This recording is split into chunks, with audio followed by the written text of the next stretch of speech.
Although it's after 6 o'clock, we still have people coming in and signing in to speak, so we'll let everyone get in and get seated first before we begin.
Good evening, ladies and gentlemen. Welcome to the regular session of the Schertz Planning and Zoning Commission for Wednesday, March 22nd, 2017.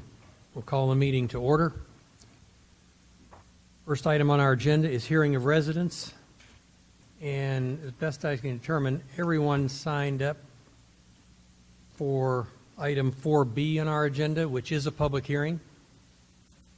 So we'll be glad to hear from you at that time, reference to the subject of that agenda item. But if anyone wishes to speak now, otherwise, on another item, we'd be happy to hear from you. Otherwise, public hearing will take you in the order of sign up. Everyone will have an opportunity to speak. All right, seeing no one, we'll move to next item, our consent agenda. Tonight we have two items on consent. First are minutes for our March 8, 2017 regular meeting, and 3B is PC 2017-012. Any commissioner wish to move one of those to individual consideration?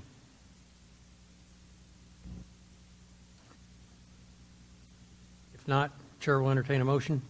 Mr. Chairman, I'll make a motion that we approve the consent agenda. Second. I have a motion from Mr. Dalla. A second from Mr. Broad. It's been a long day, folks. Motion from Mr. Dalla, second from Mr. Broad to approve the consent agenda as stated. Call for a vote. Aye. Aye. Aye. Aye. Aye. Aye. Motion carries. Item 4, public hearings on our agenda. We have two this evening. First is item 4A, which is ZC 2017-001. Hold a public hearing, consider and make a recommendation to City Council on a proposal to rezone approximately 4 acres of land generally located at the intersection of IH 35 Frontage Road and Covers Cove from General Business District GB to Planned Development District PDD. Ms. Grobe, staff comments, please. Good evening, Commissioners. This is a city-initiated rezone of approximately 4 acres of land from GB to Planned Development District. It is located generally at the intersection of 35, which you can see here, and Clovers Cove, and extends about 700 feet into the Fairways at Scenic Hills Unit 3B.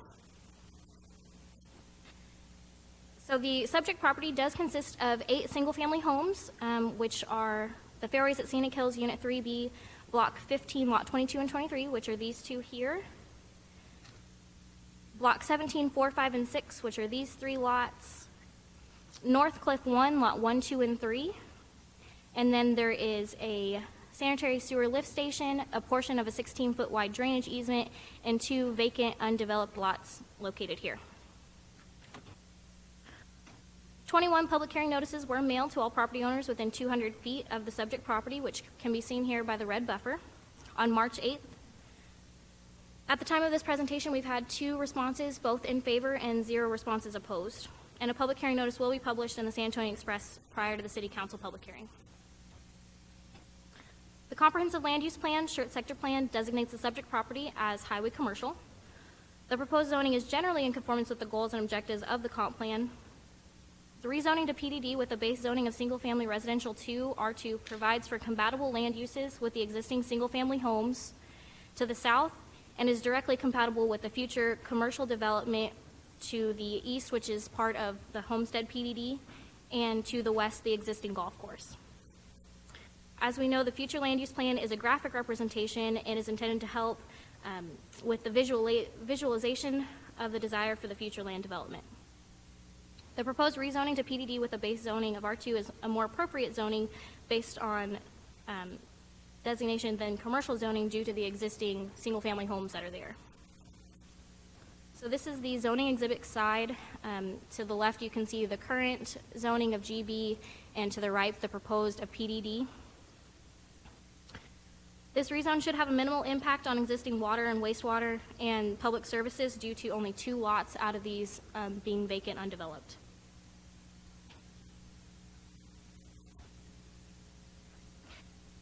So I wanted to give a little history on the Fairways at Scenic Hills Unit 3B. It was platted in September of 2006 and established 46 residential lots, a green belt, a park, and the sanitary sewer lift station, which is on the corner. It's part of this subject property. The plat document actually states that these lots were established in the general business zoning district, and the rest of the subdivision was in pre-development zoning with an R6 land use. The remainder of Fairways at Scenic Hills Unit 3B was rezoned to R6 sometime in 2007, and it's unclear why these properties were not, even though they were established via the plat as residential lots. This area along 35 has been general business zoned as far back as 1996. And additionally, due to Ordinance 10S29, adopted by the City Council and approved by the City Council, we're unable to rezone these properties to R6 to match the rest of the Fairways at Scenic Hills Unit 3B. It is the opinion of staff that a single-family residential zoning is the most appropriate land use for this area, once again, based on the existing homes that are there. This slide shows the language of the Clovers Cove PDD.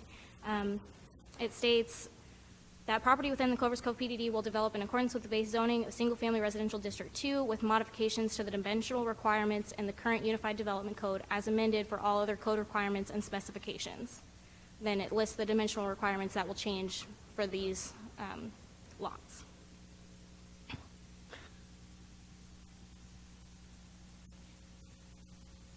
The current zoning of these properties as general business makes these homes technically legal non-conforming, which means that if you live in one of the homes that's in this area, you wouldn't be allowed to do some modifications such as a home expansion or a shed or a pool per our Unified Development Code, since they are a general business. So by rezoning this to PDD, allowing the residential use, those homeowners would be allowed to do the same kind of rights that just a few lots down in the R6 would be allowed. Based on the goals and objectives of the Comprehensive Land Use Plan, the existing land use conditions, and history of platting and zoning for this area, staff feels that Planned Development District is the most appropriate zoning district for these properties to allow for the existing residential use to continue. And at this time, staff is making a recommendation of approval for the rezoning as submitted. Thank you. Is the applicant here? The applicant is us, so yes. No. The applicant is the city. Very good. Restate for me, please, again, why you chose PDD. I mean, because there are so many other things that can happen in that particular zoning district. And in the future, these lots can be combined and other things can happen, and all of a sudden they are no longer lots and homes that we're talking about, they're other things. So the PDD states that it'll develop in accordance with the base zoning of single-family district R2. So unless it's permitted in the R2 zoning district, it would not be allowed in this PDD. So it's basically stating that only the single family would be allowed. This is going to be the equivalent of the directive for the unit? Yes.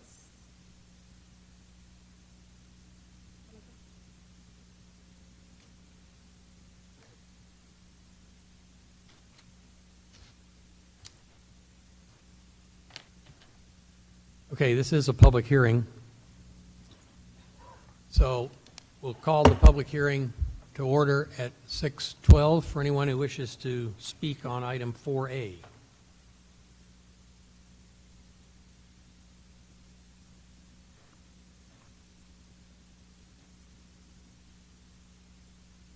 All right. There being none, close the public hearing at 6:13. We'll open to the dais, commissioners, for comments, questions. Oh, sorry, I missed your hand.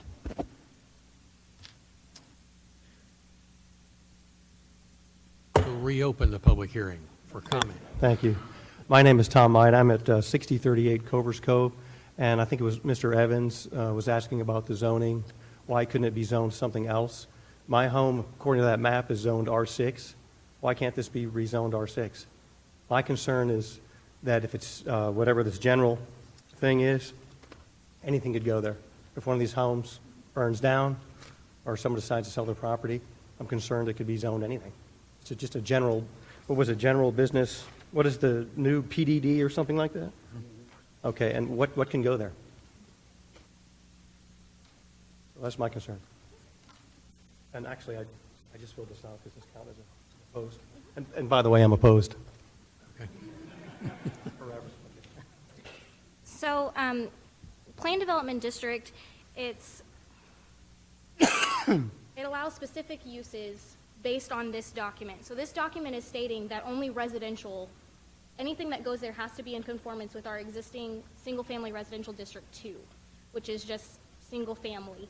So although it says Plan Development District, it's still a residential use only allowed. Why can't that? Why is it not zoned residential? If there was residential zoning, why can't we zone it that? It's already, there's homes there.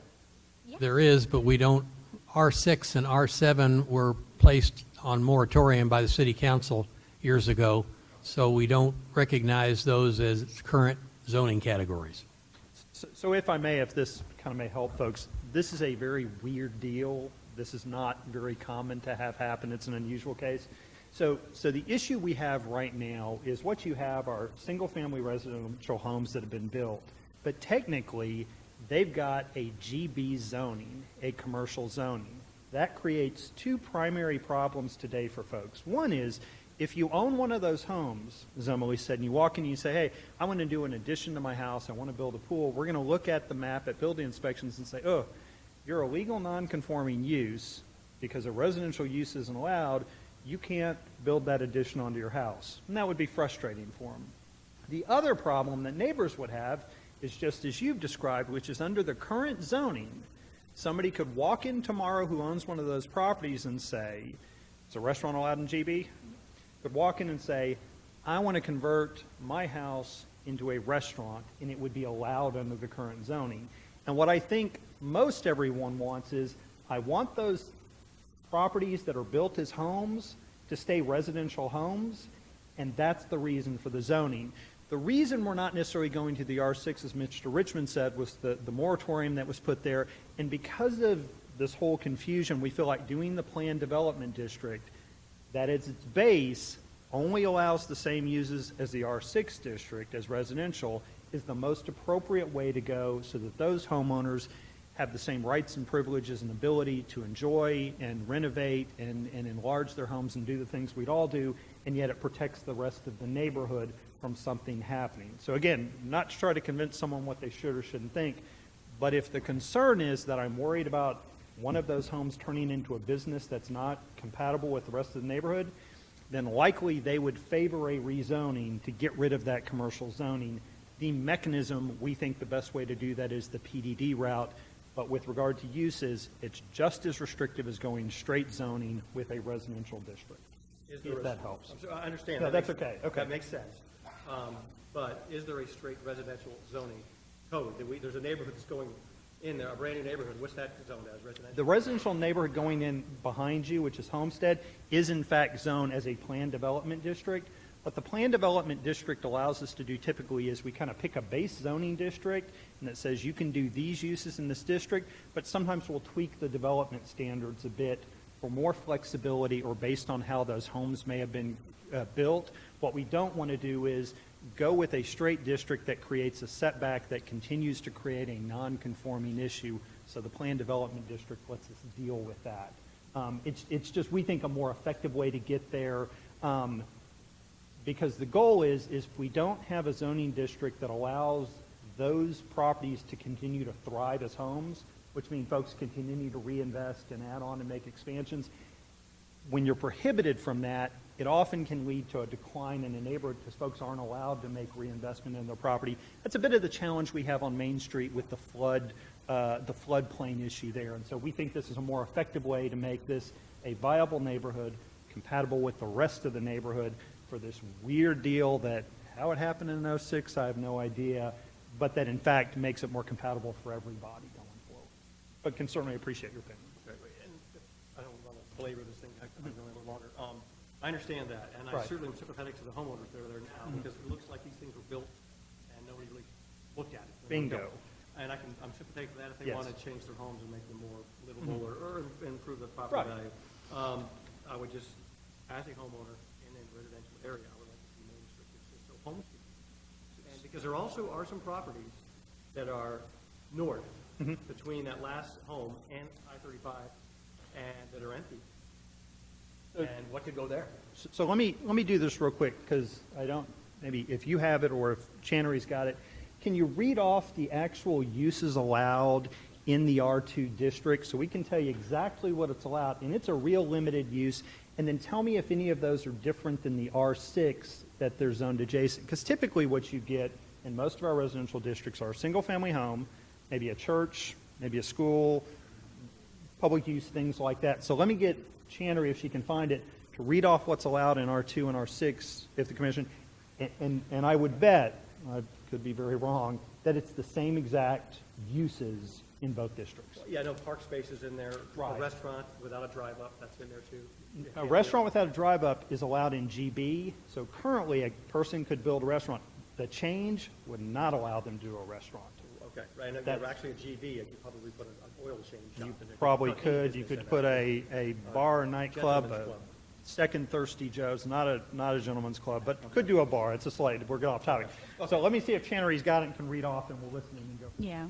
So I'm going to list out all of the permitted uses under R2, and it's generally the same uses that are allowed for in all of the other residential zones. So just going down the list, family or group home is permitted, gated community,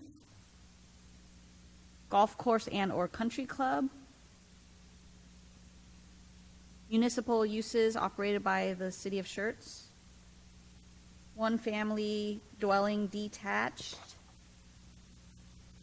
park, playground, similar public use, school, public or private,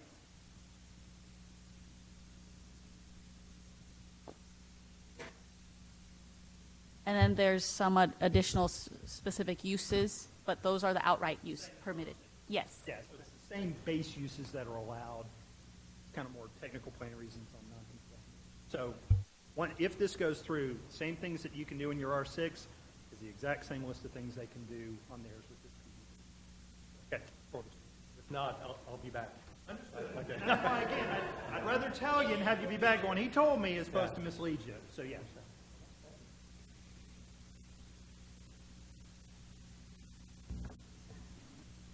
All right, this public hearing is still open. Is there anyone else that would like to speak on this issue?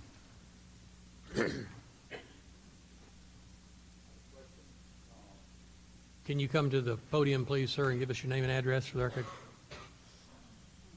6975 File Road, Schertz. Name? On the map that y'all sent us, there's like some areas where there's like little blocks of land that is like left off from the, being impacted as the rest of all the properties are.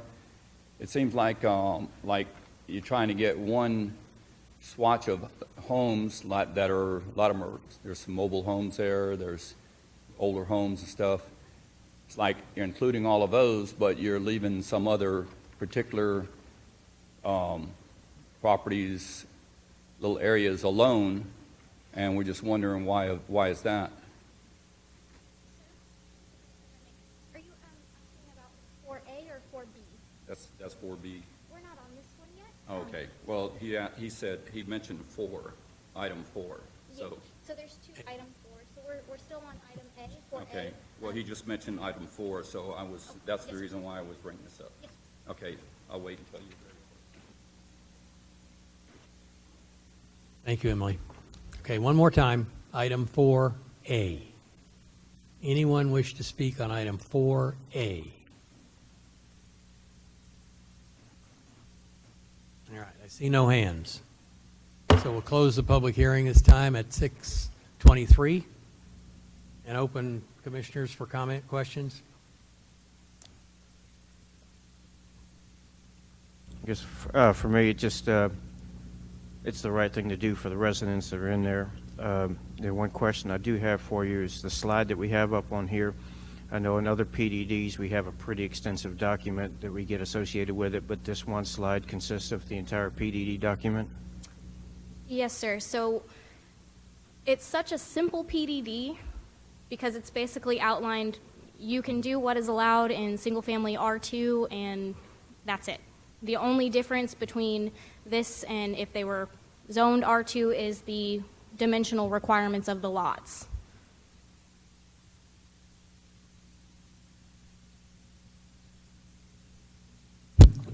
You said there's a lift station, and is that in the property adjacent to 35?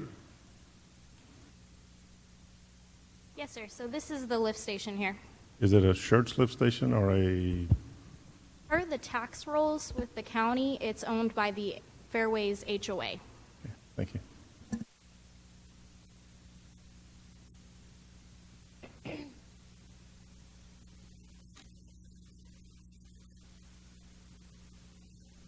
Any further comment or questions, commissioners? If not, Chair will entertain a motion. Mr. Chairman, I'll make a motion that we recommend to City Council to approve zoning case ZC 2017-001. Seconded. Have a motion from Mr. Dahl, a second from Mr. Golombek to forward a recommendation of approval to City Council on ZC 2017-001. Any further discussion? Not, call for a vote. Aye. Aye. Aye. Aye. Aye. Aye. Aye. Motion carries. Thank you, commissioners.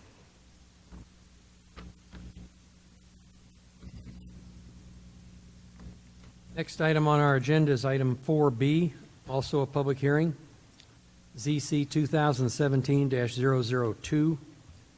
Hold a public hearing, consider an act on an amendment to the Schertz Comprehensive Land Plan and Future Land Use Plan to change the land use designation of properties generally located in the area from IH-10 to approximately 2,000 feet north of Lower Seguin Road between FM 1518 and the western boundary of the city limits to the air installation impact land use designation. Thank you, Commissioners. Mr. James. What I'll do is try to take, again, I'll try not to be long-winded, though at times, as you know, can be. But just, again, I want to make sure everybody in the audience understands what we're proposing, what the implications of that are. as we go forward. So this item, as you know, is distinct from the last item. The last item is actually a rezoning of property, and when you rezone property, that changes the regulations that apply to that property. It changes the uses, as you just heard in the last case. It changes potentially the setbacks and heights and lot coverage and things like that.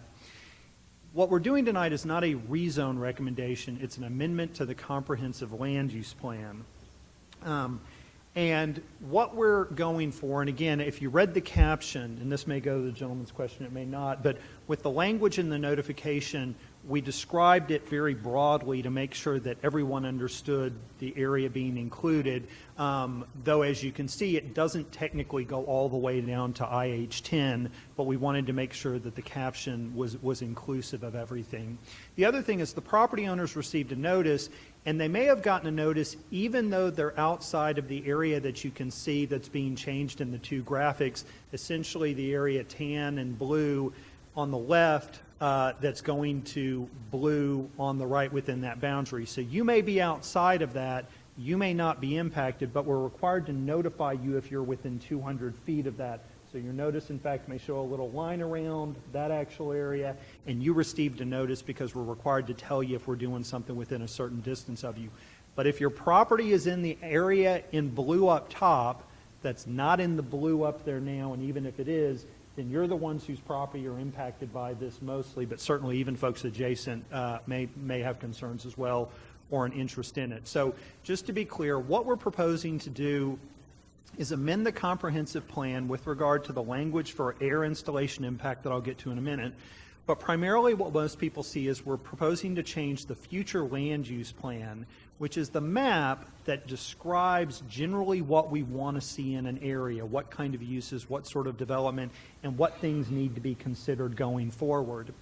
And what we're going from are a large area designated for estate neighborhood, commercial, things like that, to a designation of air installation impact that will likely have a variety of uses within that area, but that's designed to let folks know this area is impacted by operations at Randolph Air Force Base, a variety of them, and they are impacted by those operations, and in fact, they impact the operation at Randolph.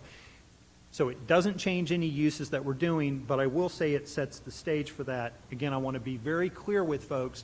What we've got tonight is an amendment to the comprehensive land plan and the future land use plan to air installation impact. And this is the description that we're proposing to put in the comp plan when somebody looks and says, well, what does that mean? What does the city want to see? It's an area located in close proximity to JBSA Randolph. Land use compatibility is a key consideration, both for the impact land uses may have, both for the impact land uses may have on base operations and in how base operations impact those land uses. It's a two-way street. Those land uses will be significantly impacted by development standards that restrict light, noise, dust, density, and height, and determinations as opposed to appropriate land uses shall be based primarily on the 2015 JBSA Randolph JLUS. And when you read that document, you see different uses are appropriate in different areas of this thing. So it's not a one-size-fits-all. So if somebody said, well, could I do this in that big area? I may say, I'm not sure. We'd have to look on a case-by-case basis. I'd try to give you a feeling for it. But it may be okay in one area. It may not be okay in another area or with different development standards. So it's a bit of a catch-all to give people a heads up. Now, again, what I want to be very clear, because I'm certainly not the first time folks have got up and said, I disagree with Brian, I think he's totally wrong. But even if they do that, I'd hope that they'd say, but he made clear what was happening and what the impacts were, as opposed to somebody coming back and saying he glossed over it, he skimmed over it, he made it seem like not a big deal, and it is a big deal. And so I want to be very clear. The comp plan and the future land use plan are not zoning, and as such, they do not, in and of themselves, establish regulations. But, and this is the key, they are the basis of zoning and the establishment of development regulations. So this is sort of a first step in doing that. So some folks out there are going to sit and say, I don't like these additional restrictions or regulations and how they're going to impact me. And likely those folks would and should get up and say, so I'm opposed to this designation change because that may be the next step down the road. Okay, first in a series, but in and of itself, it doesn't want to be clear. So as a bit of background, though, currently these properties, many of them are impacted by Randolph Air Force Base and the ACUS, the Air Installation Compatible Use Zoning District. And so again, if you were to look at the zoning map for the areas within the ACUS, and I'll go back, those are generally the areas within these two blue dashed areas and the orange dashed areas up here. Currently, right now, been for many years, that designation for zoning has an impact on them. The Unified Development Code, which are our development regulations, currently have restrictions that it imposes. So again, one of those is that if you want to rezone within those areas, and this is the last sentence, you probably can't read it, but I'll read it to you. In the bottom, if you want to rezone within that ACUS, unless Randolph Air Force Base affirmatively recommends to the city that the proposed development or zoning change in the ACUS be permitted, development or zoning change will not be approved by the city. Failure on the part of Randolph Air Force Base to respond in 60 days shall be deemed disapproval. So currently today, and for the last years, there have been implications on those properties rezoning because of this regulation. That ACUS, the APZ1, APZ2 clear zone, those are in place today. They've been in place in years, and they will continue to be. This doesn't change that. It's not imposing that. That's been there. So just to be clear. But there are changes that come with it. So a bit of history. Back when we updated the comp plan in 2002 and the future land use plan, you can see that most of the area we're talking about, including right in here, already had a designation of air installation impact. The idea at the time was we want folks to be aware you're impacted by Randolph, you're going to impact with what you do Randolph as well, and that was the designation.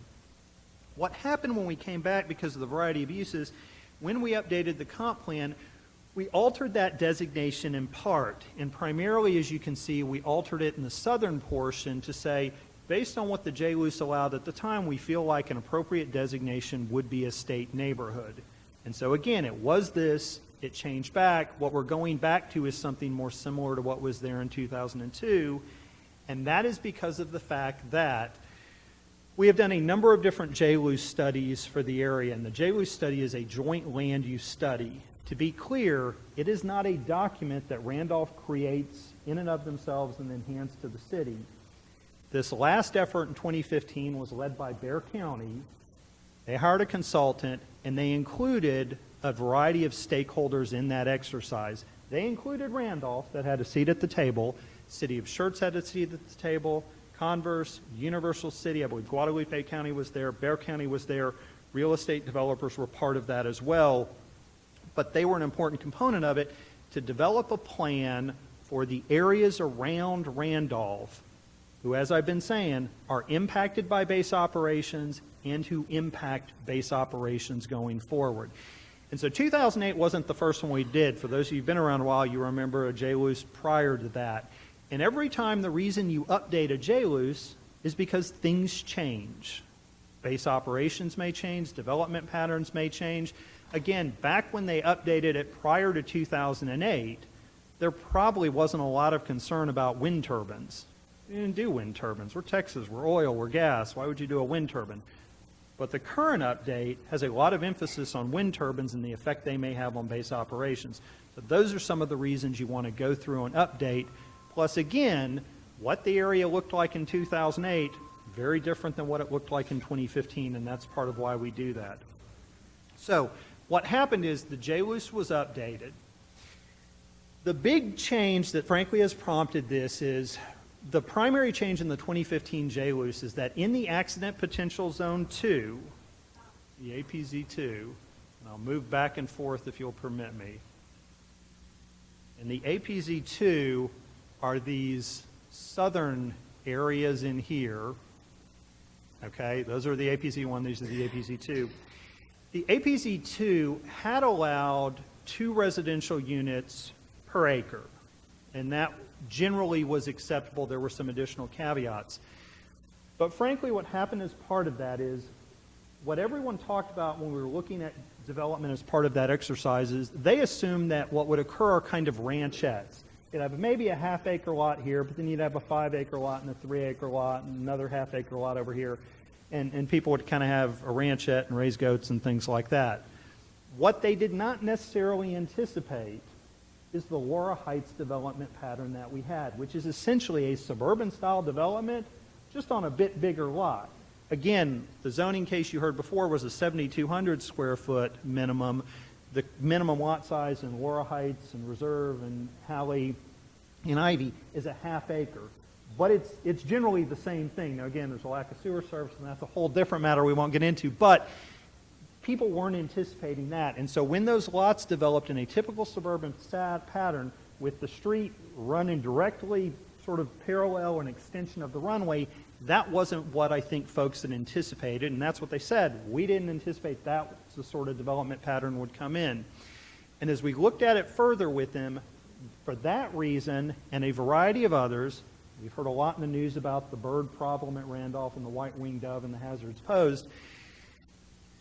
The base came back and said, this half unit per acre is a real concern for us. And so everybody on the committee said, well, what is it about that's a concern and what would be appropriate? And what they kind of came back with is, in the eastern runway, or the eastern APZ2, I'll get back, and that's the one where, and y'all can correct me when I misspeak, but where what I would call the jet's taken off up here, it's in this area a much lower density of 1 unit per 20 acres.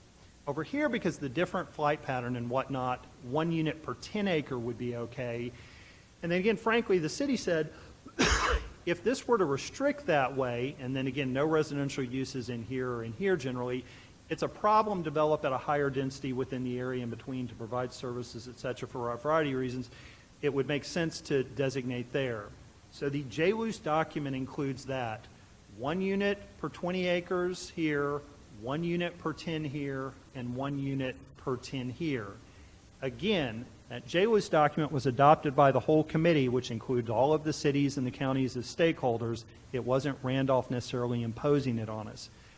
The JLUIS document includes a series of strategies to try to implement. So as you probably know, the city of Schertz subsequently passed sound attenuation regulations. So if you're within a certain sound zone and you want to build a new house, you have to provide sound attenuation so it's not as noisy in your house from the sound of planes overhead.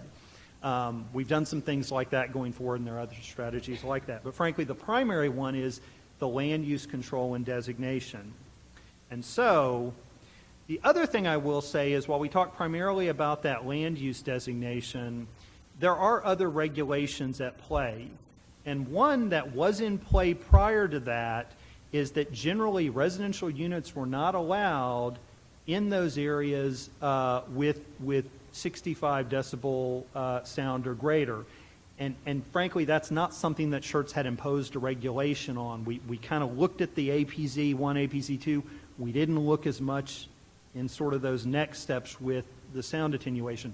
So part of the reason for this change to this designation is to kind of get back, and we'll have to deal with that as a next step, to say we've got areas in those sound zones. And you can see the contours kind of, you can't get an exact feel. But again, you'll notice that on the western area, the sound contours are over here. Over here, you've got the 65, 75, 85 decibel area that impacts a greater area. And generally, you shouldn't put residential unless there's no other alternative. There are alternatives in the area, and so you wouldn't normally, even in some of the APZ2, put residential because of the noise issue. And so there are things like that that we still need to deal with going forward that staff feels are appropriate to make the designation change. Now, again, to be very clear, so you don't walk out saying I didn't understand or he glossed over it. We're amending the land use plan. We are not doing a zoning amendment like the last item. But the land use designation in the comp plan is the basis of zoning and establishment of development regulations. So to be clear, if this goes through, what the city will likely do is come back and start considering city-initiated zoning, just like the other, and some additional development regulations on some of the properties within this area. Now, I've had a number of conversations with folks who lived in those subdivisions that were developed with half-unit or half-acre lot sizes. We are not proposing, nor would I support, city-initiated rezoning of those areas. They are there. They are established neighborhoods. We need to recognize them as established neighborhoods. So much like the last, if I rezoned it to something other than that didn't allow people to invest in their homes, add an addition, build a pool, etc., that's not good for those neighborhoods and those hundreds of homeowners that are out there. We get into a bit of the situation we have on Main Street with the floodplain. And so we are not proposing, nor would I support going back there. But what I will say are undeveloped properties, including those with maybe just a single home on them that are larger in size, we likely will come back and say we need to take a look at potentially a city-initiated rezone if the zoning would allow something contrary to the comprehensive plan. The reality is, the folks who live out in Aura Heights and Reserve and Hunter and Ivy, you can't subdivide your lots further than they are because of the minimum lot sizes. So you're there, but you can't continue to add homes by subdividing properties, whereas someone who owns a 50-acre tract of land has the ability to come in and subdivide that into multiple houses, and that's where there's a greater concern. I will say, too, that likely what we will need to do, and this is where it starts to get really hard, is it's not necessarily easy what that zoning regulation should be, because what we want to do is try to meet the intent of the JLUs, but provide as much flexibility to residents as possible. And I'll go back.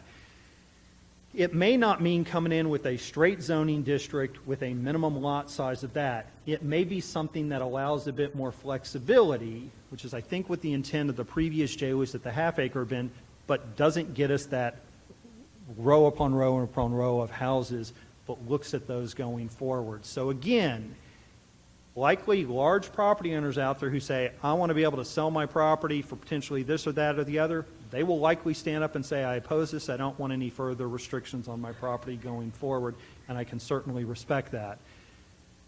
But the other thing that I will say in terms of why we are doing this, and we've heard a lot of concerns about, well, it's Randolph and this, that, and the other. If we were all sitting at home playing SimCity in this area and nothing had been built, and the first thing to go in was an airport, we likely would not say, let's put a bunch of residential homes at the end of a runway. It's just not compatible land use. And again, the issue you have is for most folks, Randolph was there before they were there. Development is starting to occur. It was incremental. It was here or there. It sort of worked out. But as we are dealing with those growth pressures, which are good, when the state of Texas economy is good, the region's growing, those do create challenges. I will say these are similar issues we have with regard to land uses here that we have had in other areas of the city. So if we had somebody want to rezone or put a residential neighborhood in the middle of an industrial area, we would likely have the same concerns and say, it's not a good place to live because of the impacts of industrial, and it's not good for the industrial who now has to worry about homeowners complaining and things like that going forward. So it's a similar deal. So again, this in and of itself doesn't establish regulations, but I want to be very clear, it sets the stage for doing that evaluation and looking at it. Last thing, the question some folks have asked is, well, why not leave the folks that are already developed in those neighborhoods as a state residential? And the reason is because that's not what we ideally want to see there. What we feel like the current change in the language does is it recognizes that they're there. If you read the entire comp plan document, we have a lot of discussion in the comp plan about preserving the integrity of current residential neighborhoods. And that language and those goals and those objectives still apply, which is why we're saying we don't want to come back and do rezones on those properties. But again, it's important that we recognize that they are impacted by Randolph, and Randolph impacts them, and that's a two-way street going forward. So again, with that, I'm sure we'll have a lot of questions and comments, and I'll try to take good notes to answer them. All right. Thank you, Mr. James. Got probably the most useful graphic, if I may, that I assume folks likely want.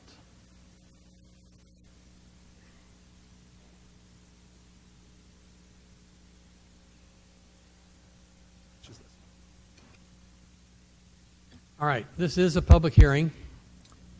Most of you are here to support it one way or the other, and we would like to hear from everyone who wishes to speak, but I would ask that you not repeat. We've got more than 20 folks signed up who'd like to speak, and I'm not going to limit time with the flashing red light, but I would ask you to try to keep your comments concise and frame them in such a way that staff and/or Mr. James can maybe answer when we get through the public hearing. We'll take the question part now, and we'll deal when we get to commissioners and staff later. So if you would like to speak, please come forward to the podium, give us your name and address for the record. If you wish to defer time to someone else, or if you realize that someone has just stated your position and you wish to not speak, we'll try to recognize all of that so that we can get this completed in a reasonable time, but still understand everybody's concerns and make sure that we answer questions.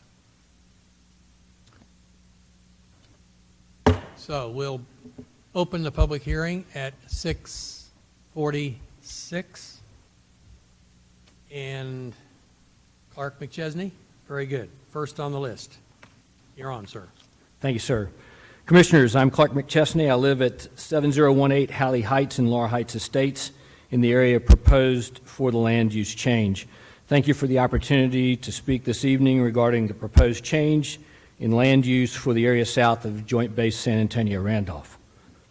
I'm also the president of the Laura Heights Estates Homeowners Association, which includes Laura Heights Estates, Hunter Estates, and Ivy Estates, a total of over 200 homes with home values generally exceeding $300,000. We support the land use redesignation in South Schertz for all the unplatted areas contained in the proposal. However, we feel any final documents adopted by the city need to include clear language that grandfathers the platted subdivisions to the pre-2015 joint land use study standards of 2 homes per acre. Doing so recognizes that the city approved these plats and associated zoning based on the land use designation in effect at the time of platting, but now recognizes the need to change the overarching land use to meet Randolph's revised and updated concerns, minimizing additional encroachment and impacts to the base's mission. None of us can foresee unintended consequences the change of land use designation may have that subsequently creates a stigma associated with the impacted subdivisions. As homeowners, we are concerned about the possible impacts to future home resales or general loss of property values. We all know that this isn't the intent of this proposed change. Including these caveats creates an audit trail that adds clarity to how several subdivisions on half-acre lots are plainly inside an area that now has a 1 home per 10-acre planning restriction. We respectfully ask the Commission to add language that addresses existing platted subdivisions to any recommendation going before City Council for consideration. Finally, as background, in my professional life, I work for the United States Army's Installation Management Command as a supervisory program analyst. In that capacity, I've had a number of experiences dealing with Army posts affected by potential community encroachment, where development creates light pollution, or new development would be inside artillery noise contours or subjected to dust from installations. I've seen this from both sides. I've also actively participated in the joint land use study process sponsored by the Department of Defense Office of Economic Adjustment to work with local communities to mitigate these impacts. Joint land use studies require willing partners and flexibility on both sides. I applaud Schertz for working with Randolph to address their encroachment concerns. Joint Base San Antonio Randolph is a valuable economic engine for this area. We need to protect that, or someday it might be gone. But we need to do this smartly and with clarity so that 5, 10, 15 years from now, others will understand why changes were made and why communities that seemingly don't fit were originally developed. Thank you again for the opportunity to speak this evening. Thank you. Next on the list is Stacy Paget.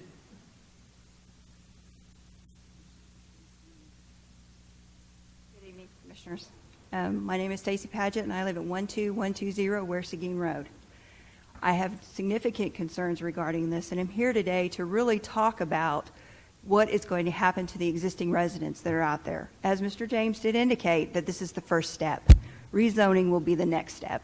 And we don't have 10-acre lots. We don't have 20-acre lots. So how is that going to impact us when we go to resell, market value, and also if something happens to my home, how am I going to rebuild it? Am I going to have to do a special use permit and go through all of that just to rebuild my home? These are significant concerns, especially when we don't have the 10 acres or the 20 acres. And I've not heard anything of how we're going to rectify that situation tonight. Mr. James, can you explain that to us? Okay, thank you. Thank you.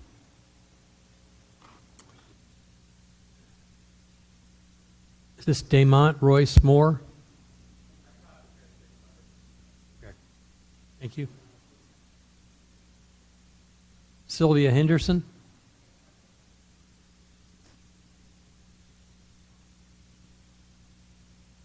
Leroy and Martha Schwab?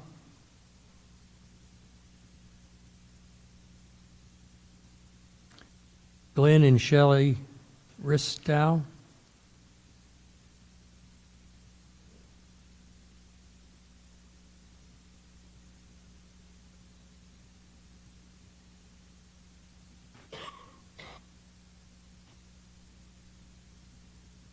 Sorry, I'm not as prepared as some of the previous speakers, but I live at 11965 Ware Seguin Road. We do have a 33-acre plot out there. We are highly concerned about the future use of that and future restrictions that would occur to the property. My aunt and uncle are also here. They have about 80 acres out there also, approximately. We're extremely concerned that, and we understand restrictions for the Air Force Base. We appreciate that. We certainly wouldn't want to continue to have property, one house after another, built on 2 houses on 1 acre plots. I know that, I think we all can understand that that could be a problem. But we would definitely be opposed to anything along the lines of 1 unit per 10 acres. I think there'd have to be a definite mitigation or negotiated amount or a number of units per acre that, or a number of acres per unit that we could see as being something agreeable to us. We've certainly seen airports in the past where population density is certainly a problem, and we don't want to necessarily get that in that problem here. But considering the fact that there are other airports out there, public, not necessarily Air Force, military Air Force bases, but public airports that have population density problems that are a lot more significant than 2 units per acre. I think what we can do is certainly some sort of planning that would be reasonable. 1 unit per 10 acres, 1 unit per 20 acres is not reasonable. Thank you. Thank you.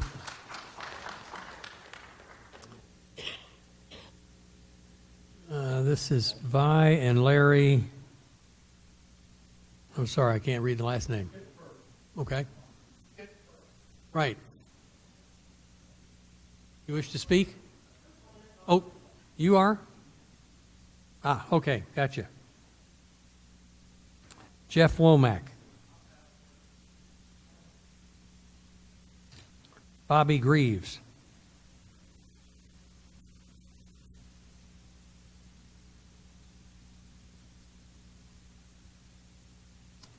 Evening, Commissioners. Bobby Graves, 8510 Graves Lane. As the last gentleman spoke, there are some large property owners out there, tracts. I think the Schwabs have a large chunk of property. My wife and I own a large section of property. Not all those properties were longtime families owned entities or land tracts. Some of us bought those properties for development purposes. And our big concern is going to be exactly what the last gentleman spoke about. You start going in and taking those tracts and knocking that zoning down, you're really affecting people's property values pretty drastically on the larger tracts of land. And I would encourage very heavy thought process go into that. Thank you. Thank you. Loretta Strub, sorry.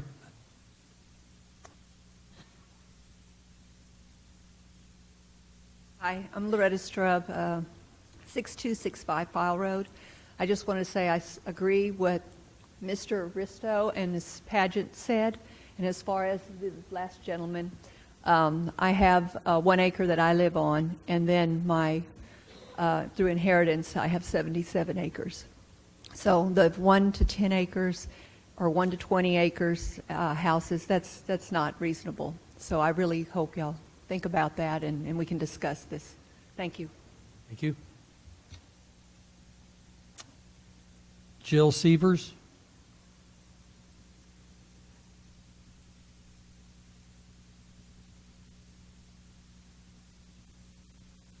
Sharon Holland.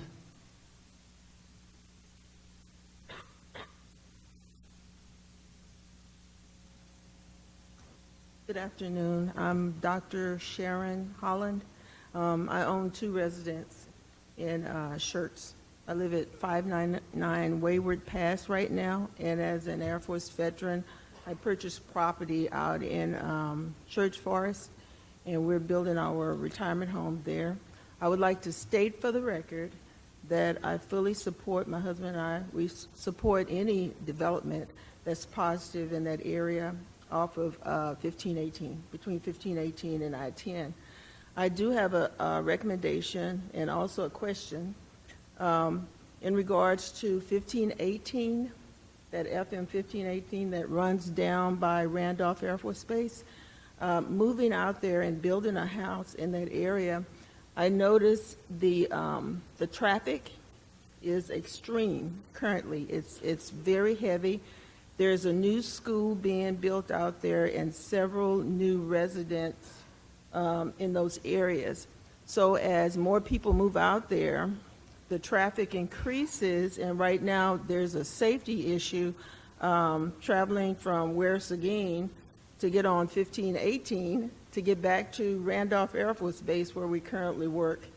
So my question is, as the development proceeds, is there a plan to actually add 2 additional lanes out there, add stop signs, stop lights? We need stop lights, and especially at Ware Seguin Road, that intersection in 1518, and probably on down further, maybe a second stoplight, because right now I see quite a few cars. It's hit and miss where they'll, jump in the traffic, and thank goodness nobody's getting hurt right now. So thank you for inviting me, and thank you for the time. But my husband and I, we support development in that area, and I understand the residents that live in that area, because I know special care will need to be taken to make sure the development is a good thing, an advantage for everyone living in that area. Thank you. Thank you.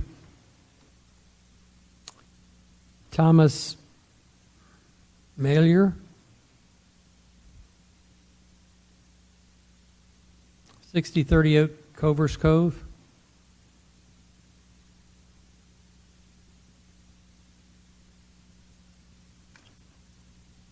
Alice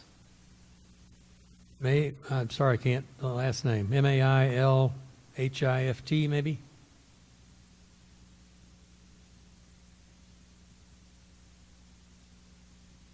Patty Stewart. Frederick Stewart. Rudolph Scott.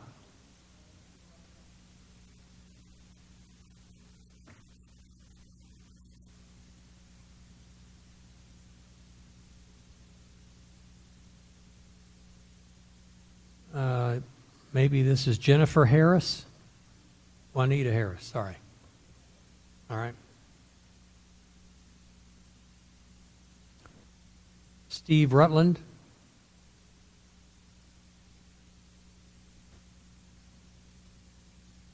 Rutland. I live at 10440 Ivy Flower. So I have a question is, obviously this is the first step, as you said, and there's no plan to rezone, then why are you doing this step? So we all know it's like Nancy Pelosi said, you got to pass it to see what's in it.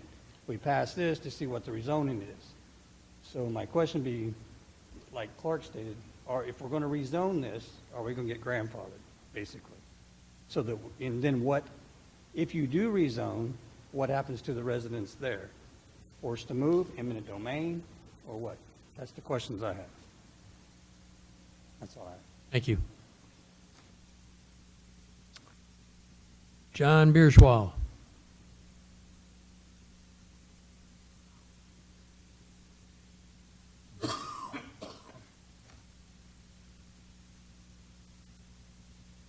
Good evening, Commissioners. It's been a long time since I got to talk in front of a commissioner or a council. But I live at 11409 West Seguin Road. Currently, you show up there on your old current map. We're out of that. We're right in the middle of that strip.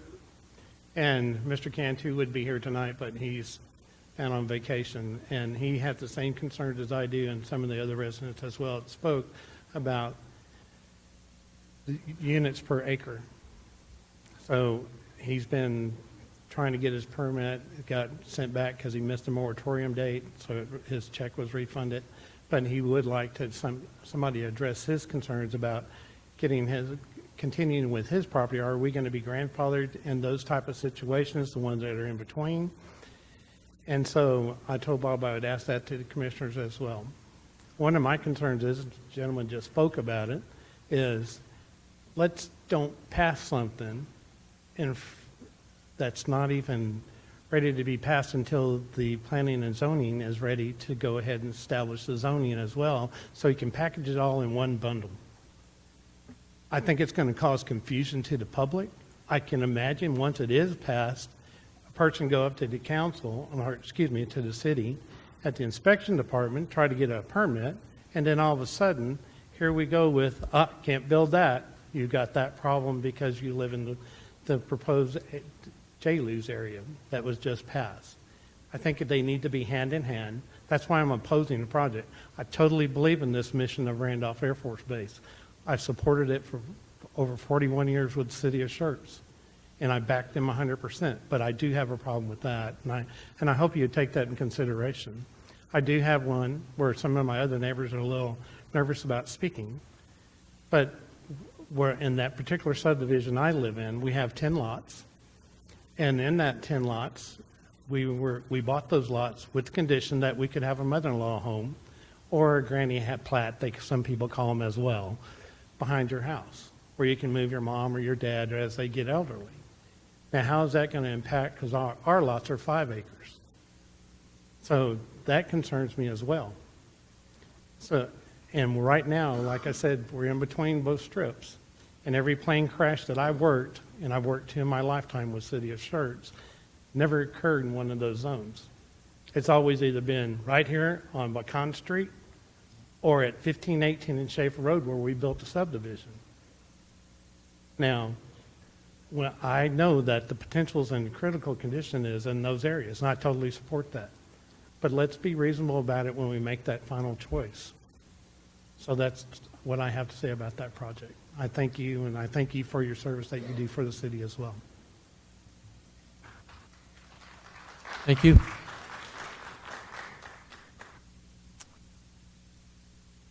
Janet Townsend, maybe?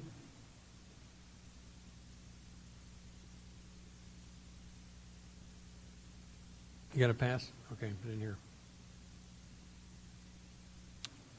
Herman Harlows.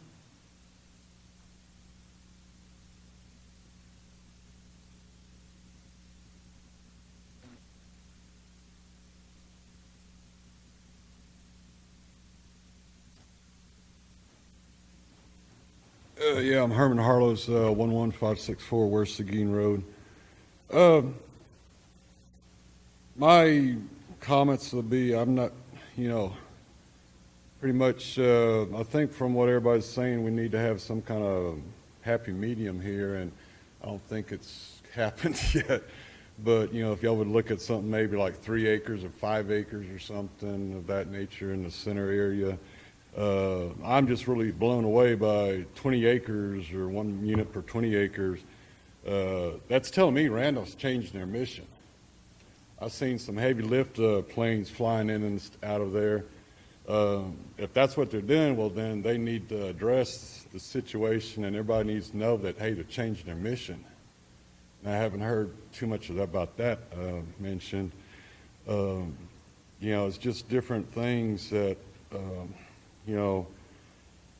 we've been family, like some of these other people, we have family land out there. We've been there for, probably over a century or whatever.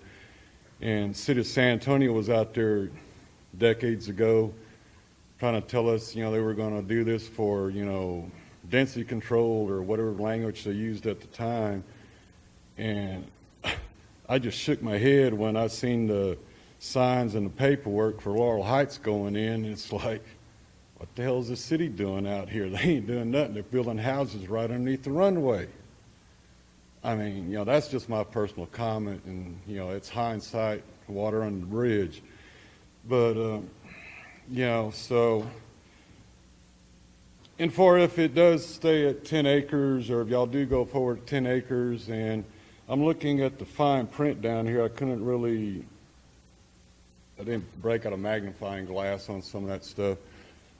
But, if we're going to have, it's a city and stuff, but at 10 or 20 acres, how lax are y'all going to be with, agriculture stuff going forward? I mean, can I raise chickens or cows or, hogs, or is it just going to be strictly farming and stuff? I mean, I've seen something, y'all had something about dust and noise pollution. I mean, I don't know how we're going to cause noise. I mean, Randolph's the ones causing noise. I'm not sure, if that's part of the two-way street thing. But, it's just,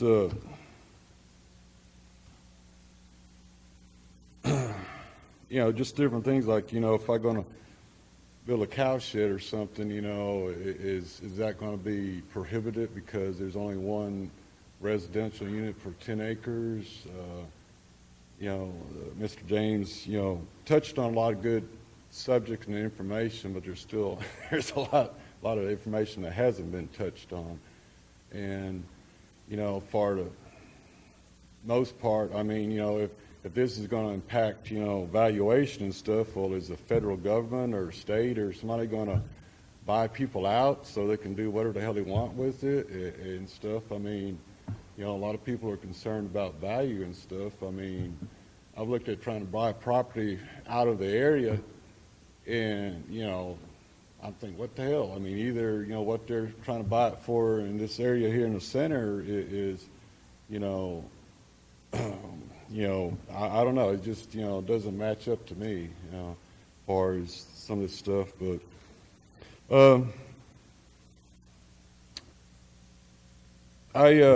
nobody explained what's the rural frontage on Ware Seguin Road. What's that supposed to entail? There's a footnote about rural frontage, and that. That's about all I have. I mean, for the most part, I'm kind of in favor of, this, of controlled growth, because that's what I thought was supposed to happen 20 years ago already. But, whether or not, what size, that's going to be a tough call for y'all to figure out. I thank y'all for y'all's time and effort, which y'all put into the situation. Thank you, sir. Thank you. Lieutenant Colonel Bliss.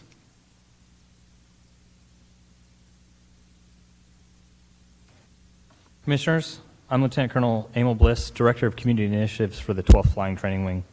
On behalf of Colonel Joel Carey, the commander of the 12th, we again want to thank you for the strong friendship that the 12th and the city of Schertz have forged. Part of that friendship was developed and strengthened during the creation of the Joint Land Use Study and its recommendations in 2015, as Mr. James alluded to. Your consideration this evening to change your land use designation shows further commitment to the execution of those recommendations and is appreciated by Randolph. We look forward to the continued collaboration to determine the best way forward as the city and the 12th Flying Training Wing both face the challenges and opportunities of the explosive growth in the region. Thank you. Thank you.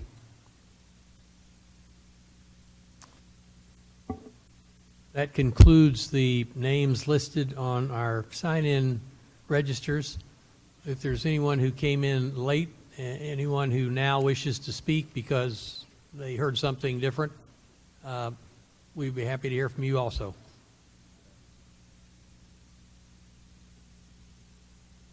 Yes, sir.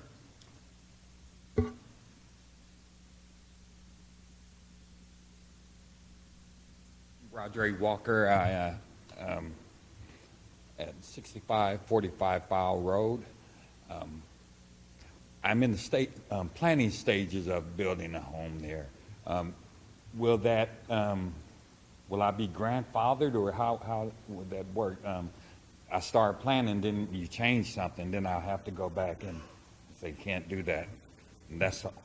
And I'm with everybody else on that. That's all I have. Thank you. All right, thank you.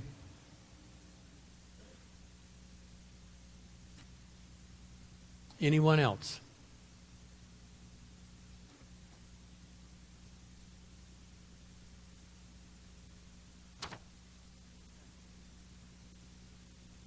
Jeremy Ward, 6975 Fowle Road. So I have a couple questions, only because I see that there's a portion of the map in APZ 1 that's not being, its use isn't being changed. So I have a question of why that might be. Also, the corridor in between, if you wanted to change that land use, why wouldn't you take that same, at least half the width, and extend it east and west of APZ 1 and 2? And also, another question that I had was, on the north side of Randolph, I believe that there's some APZ activity that also would fall within Schertz, if I'm not mistaken. When I was kind of going over the JLUS, I saw a reference to that. And so I was just wondering why that's not also being changed at the same time, since that would basically be the same thing. Those are my questions. Thank you.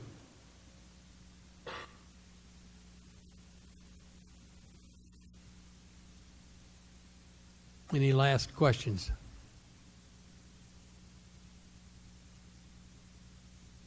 All right, thank you all very much. We'll close the public hearing at 7:13, and we'll ask Mr. James to address some of these concerns. Okay, I'll see if I can kind of get through them in broad categories. So to touch the most recent before I forget, you're right. The ACUS zones, the clear zones, the APZ1, the APZ2, are generally mirrored on the north side of Randolph as well. So we have similar issues with land use compatibility, et cetera, that we have here. There hasn't been the change in the recommendation from the JLUS from the 2008 to the 2015, but I will say we have similar issues with incompatible land use and undeveloped land. Once we kind of get through down here on a few things, we will likely go and deal with a similar issue up north. I will say it's a different situation because most of that is already developed. Most of this is undeveloped.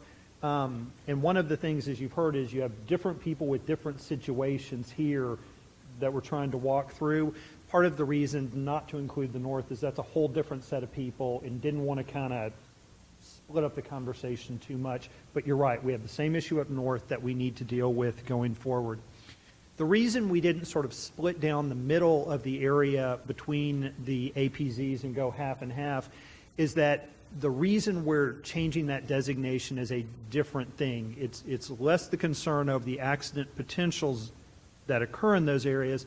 Then when you have that limited development on either side, it becomes a problem to provide high-density development services in the middle. And so again, to give as much flexibility, the idea was to go with the 1 to 10 as appropriate because of those different concerns. The reason, and I think this is the piece that you're asking about, why we're leaving that out, it's not in the city of Schertz, and so that's why we're leaving that one out of the planning effort. Converse, I believe, or San Antonio is where that is, and they'll need to have this similar thing in their city to deal with those issues. So a couple of other issues. One had to do with traffic and congestion in the area. Here's a bit of good news, then a bit of bad news. Thank you to the voters. Many of you, I've told this before, for approving the bond for about $5 million to go to improve FM 1518. That allowed us to work with TxDOT who put up another $5 million to give $10 million. They then applied on our behalf to the Metropolitan Planning Organization for additional funding, which we were awarded, but not all of it comes in right away, some of it 2020, for $19.5 million. So the good news is we got $19.5 million to go to FM 1518. The bad news is that only gets us so far with FM 1518, but likely we will deal with the worst sections. Those include intersections, etc. The other thing that we are doing to deal with road issues is likely the next Planning and Zoning Commission, we will do an update on the thoroughfare plan and the potential roadway impact fee ordinance. The purpose of the roadway impact fee ordinance is to charge new development for their impact on roads, and that money goes to build roads that are needed because of that new development that comes in. We currently do that for water and sewer. This carries that concept over, so it creates over time a bigger pot of money to put toward new roads that are impacted by that going forward. So that's a bit of good news, but again, it only gets us so far, but it's there. And TxDOT is working now on the design of 1518. So we've been meeting with them. They've been doing out surveying work. Some of you may have gotten notices from them asking to enter your property to do surveying as they work on that design. So a couple of things, and again, I will say I'd put the kind of comments in the group of folks into three maybe distinct categories to try to answer your questions and deal with the situations. So we've got folks who live in those existing, call it developed neighborhoods, Laura Heights, Reserve, Schertz Forest, etc., who are basically saying, look, I'm concerned that this change is going to impact my ability to do things to my house, to add an addition, to do an expansion, or it will create a stigma on my property going forward that negatively impacts us. The other group of folks we have are folks who may live on a 3 or 4 acre tract of land who probably aren't planning to subdivide it, to sell off parts of it, but they've got a house there and they want to make sure that they can continue to do the same thing. If I come in and I want to build a granny flat, I want to build a shed or a barn, do I have the ability to continue to do those things with these regulations going forward? And then the other group of folks we have are those folks who own much larger tracts of land. Because certainly we could have someone with a 2 acre tract coming in wanting to subdivide, but it's less likely. But again, when we hear folks talk about, I've got 30 acres, I've got 70 acres, I've got 80 acres, I've got a couple hundred acres, those are the folks who likely, and we've seen this on the other side of 1518 a lot, have had someone come in, a developer, buy their land. Generally, the price they may pay is based on what they can do with it, and they're counting on that potential to sell that property, to develop and move somewhere else, or whatever the case may be, and develop it. And that's a different sort of group of folks that, again, you'll walk out of here or hear my answer and be frustrated to different degrees. So, with regard to the comment about the folks who live in Laura Heights, Schertz Forest, things like that, those developed neighborhoods, and why we would still change the designation, a couple of things I want to point out with regard to that. The change we're making, and I'll go back, is simply to the designation on the plan with regard to calling it air installation impact. It's a different term, but it's a broad term that you kind of go, okay, great, what does that mean even, Brian? And what we've got to support that is the text in the middle. So when someone looks to that definition, that's what they'll see. So what they don't see is anything that says you're necessarily non-conforming per se. We see a reference to the determinations as to appropriate land uses shall be based on, but it doesn't say that someone there is a problem or not in conformance, etc. going forward, and that was by design. We did not want to create a situation that said those neighborhoods in and of themselves are a problem and shouldn't be there, which is why we went with this language, whereas we could say here are uses that are clearly not allowed, and you go, but that's what I'm doing, I'm not allowed. It's broadly worded for that reason because we acknowledge those neighborhoods. The other reason, and I'll go back a bit, is we've got very different situations within this area. And it's not based on the designation, but it's based on, as I said, the existing overlay in the zoning with regard to clear zones versus APZ1 and APZ2. So, to be honest, the restrictions that would be imposed on some of these impacted properties in the clear zones where there's the greatest potential of an accident, are very, very different even than we would see on an existing property owner down in the APZ2. So the language is broadly intended to cover it. So on the one hand, you say it's not specific, doesn't give me all the answers. To some degree, that is by design because we have different situations. So again, the reason, though, not to give that a designation of a state neighborhood is it is not necessarily the designation that is ideal there today, and it implies that that would be what we do with a similarly situated property next door, for example. And so again, but the idea with the language, to be real clear, nothing in that language says 10-acre minimum, nothing says 20-acre minimum. I walked you guys through that because I didn't want you to walk out of here thinking, oh, well, that's okay, it's not a big deal. Only then when we come back and do something else, you go, I didn't understand that from the meeting. So to be very clear, there is not a reference to density per se in the change to the comp plan with regard to this designation, because you have to look on a case-by-case basis going forward. So that's the answer there. The intent is not to create a non-conforming situation, to create a takings issue. As I said, in those neighborhoods, it's not to go in and change any zoning. So if the zoning's not changed, what you can do today is what you can do in the future. Okay? That second group of folks who may, again, own a small ranchette, 2, 3, 4, 5 acres, you're not planning to subdivide, what we will likely do, and again, I appreciate, Johnny's comment, can't call him Mr. Bierswald because I've worked with him for so long and he taught me so much. We will likely be sitting down with you after this exercise to say, okay, here's the issue that we've got, here's the challenge we've got, and at that point, we would likely create a new zoning district in our zoning ordinance that says, here are these folks within the air impact zone south of Randolph, generally homes on small ranchettes. And the idea is to make sure that you can still build a granny flat, because that's not the concern of Randolph. It's not to say I built a shed or a barn, but what they are worried about, and this is Frank too, is somebody with a 5 acre that comes in and says, I'm going to make a bunch of money and I'm going to subdivide that into 10, 12, 15 different lots. That's the real concern. And so the idea is to create a new zoning district that we've worked forward with you on. The reason, and again, fair enough point, why don't we do all of that now before we do this, is the fact that this changes the basis for even doing that. So if ultimately this gets to City Council and they say, we're not comfortable with making the change, then likely we would say, I've got other stuff to work on, my work here is done. It's a sort of a step process. So in my career, what you often get with this is, I don't have a problem with it per se, but I may have a problem with the next step, and I may oppose you, I may dig my heels in there because it's not consistent with what I want to do.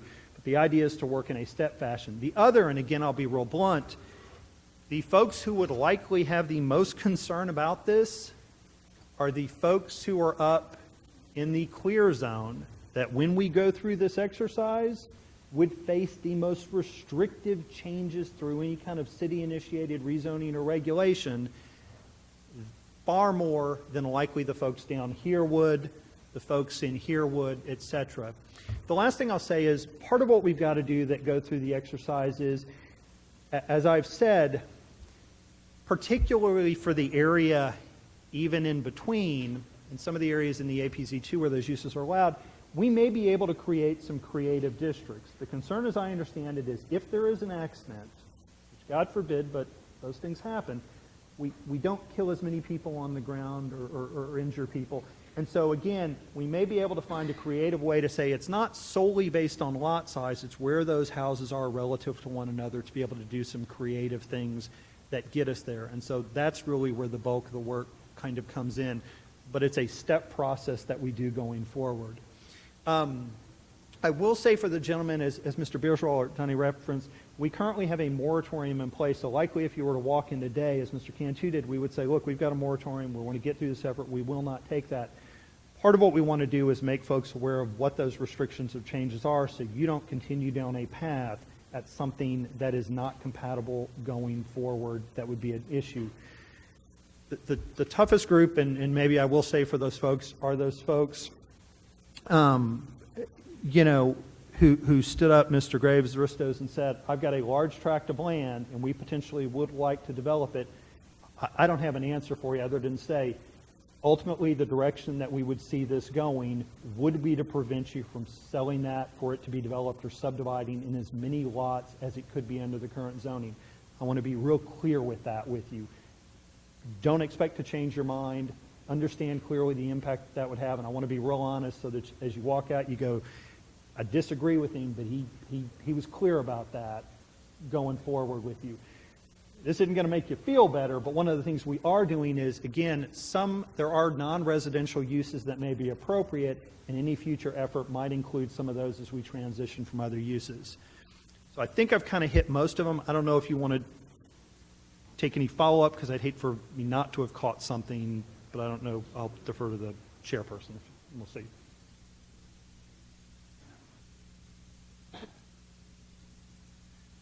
Yes, we're through with the public hearing, so that generally cuts off our comment that we take from the audience.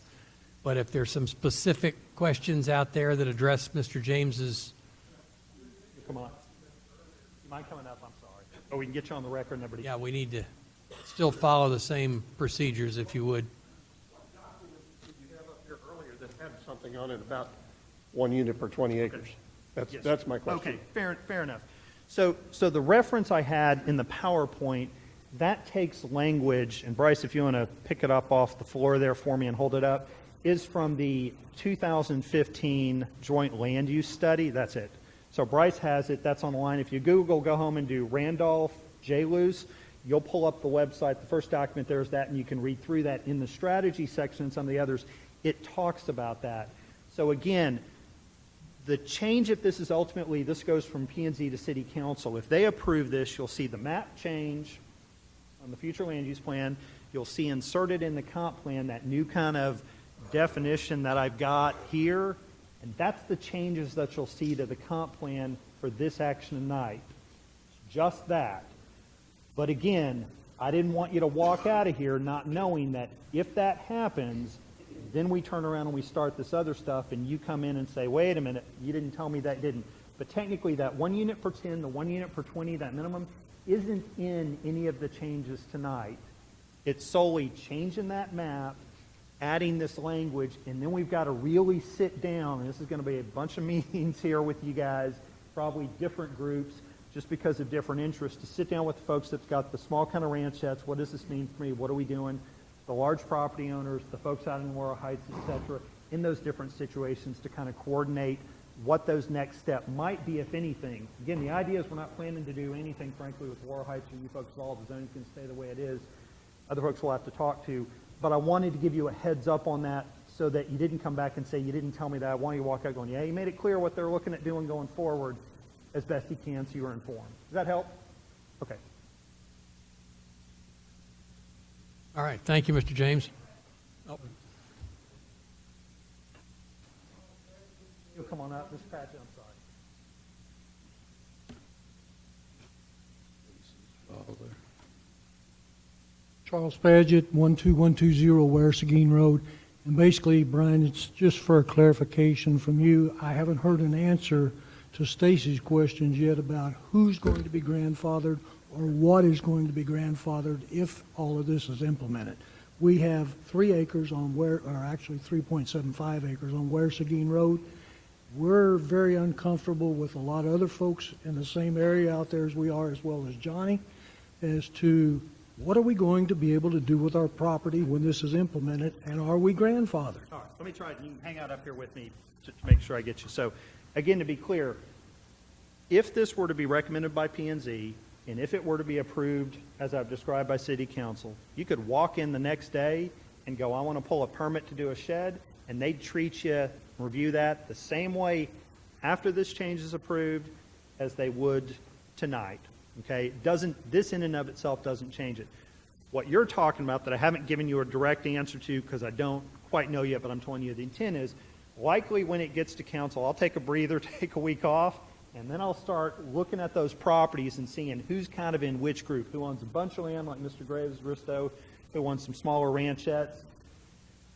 Probably invited to a Laurel Heights Neighborhood Association meeting again, talk with you guys, would sit down with you guys and say, okay, this got approved, in and of itself didn't change anything, but we need to look at the primary concern we have in your situation, if you own 3 acres, is I'm not trying to keep you from building a shed or a barn or adding on to your house. But what is a concern, and we would likely want to impose a regulation, is so that if you walked in and said, hey, I want to walk in and I want to subdivide these 3 acres and put 5 or 6 houses on it, that's the kind of thing that's an issue, and that's likely what we would impose as a regulation. So the idea is not to have you be in a non-conforming situation where you're grandfathered. It's to make that all okay and you're perfectly fine as is. But what it is about, it's not allowing you potentially to subdivide to create a bunch more folks out there.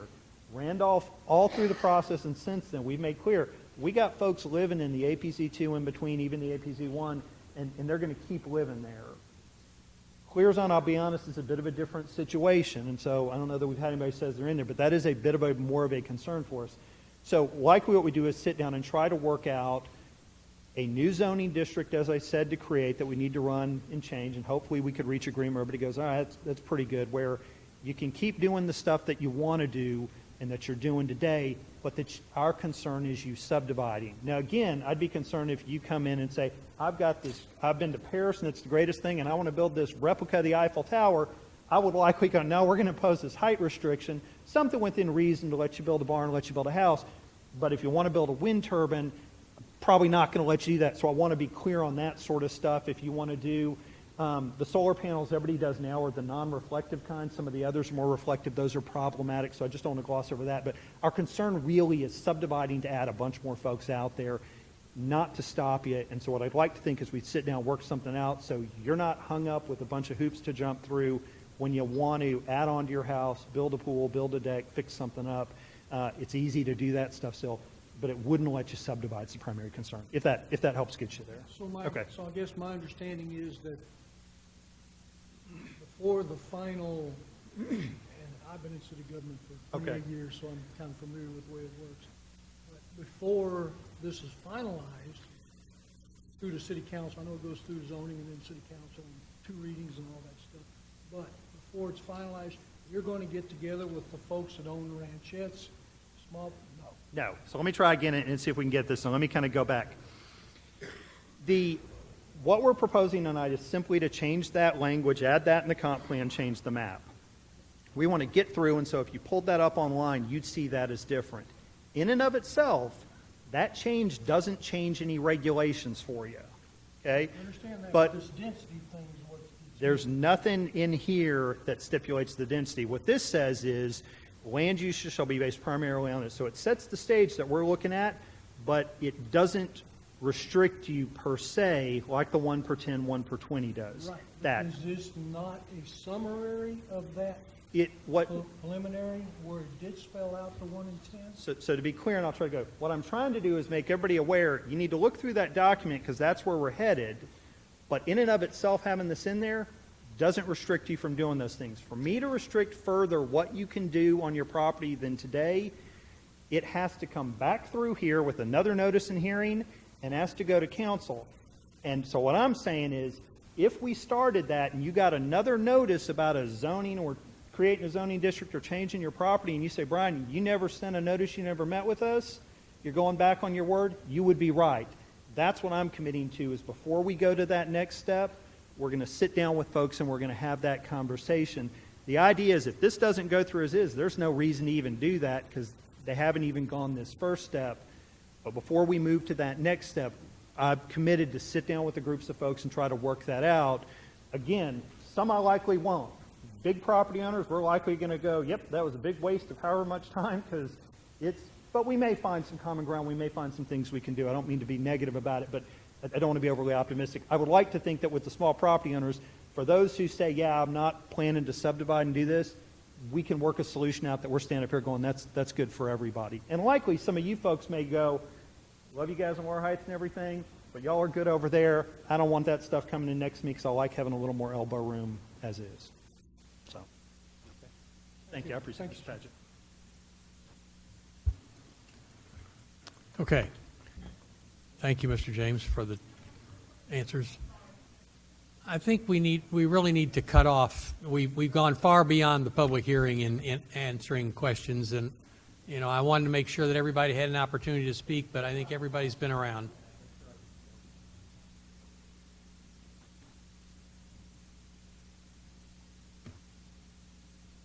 So, the public hearing has been closed. So, commissioners, questions, concerns, further questions of Mr. James and staff? Brian, can you speak to the source of the 1 per 10 acres and 1 per 20 acres and the reasoning behind that? Sure. So I'll give you what I understand. So when we were going through the JLUS effort and looking at what the current plan said and what changes to be made, one of the things that we struggled with quite a bit is the bird problem at Randolph and the number of bird strikes that they have on their planes out at Randolph Air Force Base and the additional hazards that create and the additional potential for accidents that creates. And I don't know which kind of came first, but the other is as we started looking at existing land uses and as the folks who fly said, yeah, man, we take off and we're running right over this stuff and we see it right out there. It was an awareness that this development that had occurred was not what they sort of anticipated and proved problematic. Again, I think everybody said, if we've got a problem down there, that really can create some issues, particularly if the development over here were to occur all in this area over here where the other kind of plane came off. And again, that's where we got into, well, it says half unit per acre, and they said, yeah, we just didn't think they'd all be lined up like that. Well, what'd you kind of think? Well, we kind of thought this, that, okay. Because frankly, even Schertz hasn't seen, until Laura Heights came in, a lot of half-acre lots. I think everybody, and even the developer, much to the chagrin of some folks, has kind of come in with phase after phase after phase because he didn't know necessarily that he was going to be able to sell this many houses on half-acre lots the way he did. And so that's sort of how the problem was identified. Randolph then sort of said this is a problem. And to be honest, much like I kind of tell my wife sometimes, yeah, okay, great, you're telling me it's a problem. What do you want me to do about it? What's the solution? Don't come to me with the problem. Help me with what you think the issue is. And so we sort of sent them back to the table, and they, is an iterative process, having conversations. As I understand it, what they sort of looked at is, if you were to have an accident, what's the impact of that accident? Again, to be honest, we all accept a certain amount of risk, but what does that do and how does it affect it? And they then kind of looked at it and said, you know, in light of those hazards and all the particulars and exacerbated by the birds and things like that, this is what we would be much more comfortable with going forward. And I will say this, that was Randolph saying that. The JLUS committee in all those cities had the ability to say, yeah, that's great, we're not going there, but the committee felt the need to take those on going forward as a basis of that. So from my impression, if somebody wants to get up and why 10 acres versus 9 acres, I don't think Randolph could give you a real good answer. It's an order of magnitude, though, to go, if we were to have a crash or an incident, what does that look like on the ground? How many folks does that affect? And if we were to kind of play that out in light of those different hazards, here's what, and again, it's real hard to even say this because any loss of life or property is a hazard, but it's, you know, the example I give, you get on a Southwest flight and they've got an ashtray in the armrest, you're going, when was the last time you could, you know, fly? Even Randolph, the age of those planes from the 60s, they're flying planes older than I am, which is a bit nuts. There's a bit of risk, but you don't want to have something happen and people go, what were you thinking when you allowed that to occur? That was really the basis of it. So why 9 versus 10, can't tell you. It was an order of magnitude of the impact of that as I understand it. So there's not any really scientific basis on 1 in 10 or 1 in 20. You know, we didn't, you know, why not 1 in 5 or 1 in 50? And I'm not sure there's a scientific basis for 2 units per acre either. You're right, there is not. As I understand it, the exercise, the consideration was, if we had an incident, what area is affected by a plane crash? And if we allowed 2 units per acre, potentially how many folks does that kill? And it played off of that. So really it was more of a qualitative effort. I'm not sure how you'd quantify it and make it a scientific exercise. At some point, it's frankly all of us sitting here saying, how much risk do we want to accept? Because all likelihood, at some point in time, a plane is going to crash. What are the chances of it killing somebody on the ground? And how many people is it likely to kill? And that's kind of where it came out, for what it's worth. And so we assuming we go through this and approve this, and we go through council and do the appropriate zoning that comes with it, we have somebody with an 8-acre lot and we're 1 in 10. Are they going to be allowed to build a house? So again, to reiterate, to be clear, if we go through with this, and that person were to show up, and there wasn't the moratorium, the zoning is what it is, and they could put what they could put.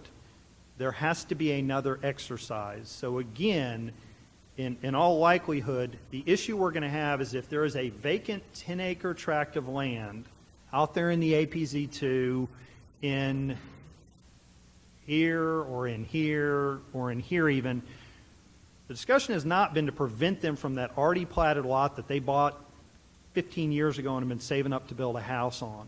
It's to prevent them from subdividing that further is the issue.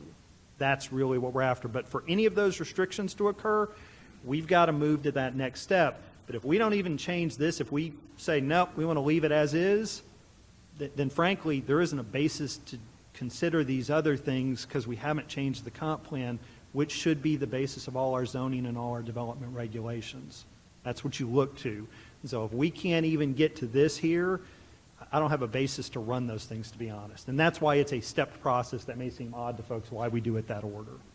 And so on the two different zones there, we have on one runway, we have APZ 1 and 2, that's 1 in 10. The other side, APZ 1 and 2, 1 in 20. And that is what came about on the JLU study, correct? That is simply a strategy in the JLUS that has no force of law behind it per se today. All we're doing is changing that area, all of it, whole thing, both to the air impact, air installation impact, which just has that paragraph language that you kind of read and go, okay, I kind of get there's this issue, but what can I do? So my follow-up on that is then the area that's in between the APZ zones for the both runways. That area is for city planning purposes and is not part of the JLU study. It is recommended in the strategies for the JLUS that area be 1 per 10 as well. But I will say this, and Lieutenant Colonel Bliss may nod, he may not nod, he may duck under, he may duck out. The primary concern from the military in Randolph are the APZs, the ACUZs, the clear zones, the APZ1, the APZ2. Now, average person would tell you, if you have a problem with the plane, thing could veer off, and if you got runways on either side, more chances are going to veer in between than you get to either side. But really what you've got is, it becomes a problem if we were to allow typical dense sort of development in this area. Today, because I've got to provide sewer service and it's not cost effective, I can't get the lines there, it becomes problematic from a traffic standpoint because nobody's building roads either sides and they're running through those clear zones, or the APZs, which is an issue. It becomes problematic to have this island of more dense development surrounded by less dense development. It's just not, we can't provide the level of service. We've already heard from folks say, hey, city, you're not providing the level of service that I expect today. That would only exacerbate it going forward. And so it's a bit of a different concern caused by the others. Now, I will say that may, when we sit down, if this gets approved and start talking about that, it may give us more flexibility to do some stuff in between in terms of creating a zoning district that allows more flexibility. But again, for the folks like the Ristos and Mr. Graves, I don't want to lead you to believe, oh, yeah, it'll be fine. It'll still likely, if you're in there, restrict how many units you could get out of it altogether, though maybe a little more flexibility. So one of the other commentators also asked about expanding the 1 in 10 or 1 in 20 east or west. Obviously, we can't go west because of the city boundaries. You know, if the JLUS recommended going in between the two runways, why not expand it out on either side? So we could, in theory, and that's likely. If you take that logic that, you know, again, if you assume, yeah, I understand what the military is saying, that in all likelihood this is the greatest potential, but a plane, something happens, could veer either way. Again, the concern was if you've got two runways, there's twice the chance, you know, if you assume they're equally distributed, there's more of a chance something's going to happen in between. There's more of an impact, but frankly, at some point you sort of stop it and you say, how far away do you get? But again, to be very clear, outside of this area even, in these sound contours, we likely will need to deal with those folks, let me wait till it comes up, who are outside the clear zone with some development regulations, but not necessarily the same restrictions. I think the sound map is here. Let's see if it pops up. Or if I'm jinxed. But you'll notice the sound contour exceeds those areas, so there are different regulations that affect. But frankly, you stop it at some point. Again, why didn't you go 200 feet over, 50 feet over? You pick at some point going forward, if that answers that. Have we ever looked to see how much acreage is involved in this? We have, and I don't have that before me, but exercises we've gone through and done is we have gone through and we've pulled the property owner maps. So I've got property owner maps with these overlaid so we can see the lotting pattern. We've looked at those in conjunction with aerials to see where we have structures built or houses built already. So again, we've gone through an exercise to sort of look at that to understand what the situation we're dealing with. And so again, I don't know if this is ever going to pop up, but if I can get back up, there, and maybe again as an example, folks can help me out. How many of you own 5 acres or less? Outside of the Laura Heights Reserve, folks, how many own 5 acres or less? So you've got some of those folks, and then how many own more than 5 acres? So it's a mix of folks. So we've gone through maps, and so if you look at some of the roads, you see where they've parceled out, lotted out, kind of what I call ranchettes. We've looked at those maps to kind of get a feel for patterns and what likely would happen. So again, we sort of anticipated tonight we'd have those folks in already developed neighborhoods, the folks in kind of the ranchettes, 2, 3, 5, 7, 8 acres, and then the large owners come in based on having looked at that. Yes, sir. Thank you.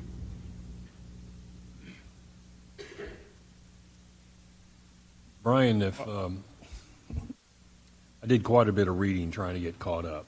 Yes, sir. And this is a very complicated issue. Mm-hmm.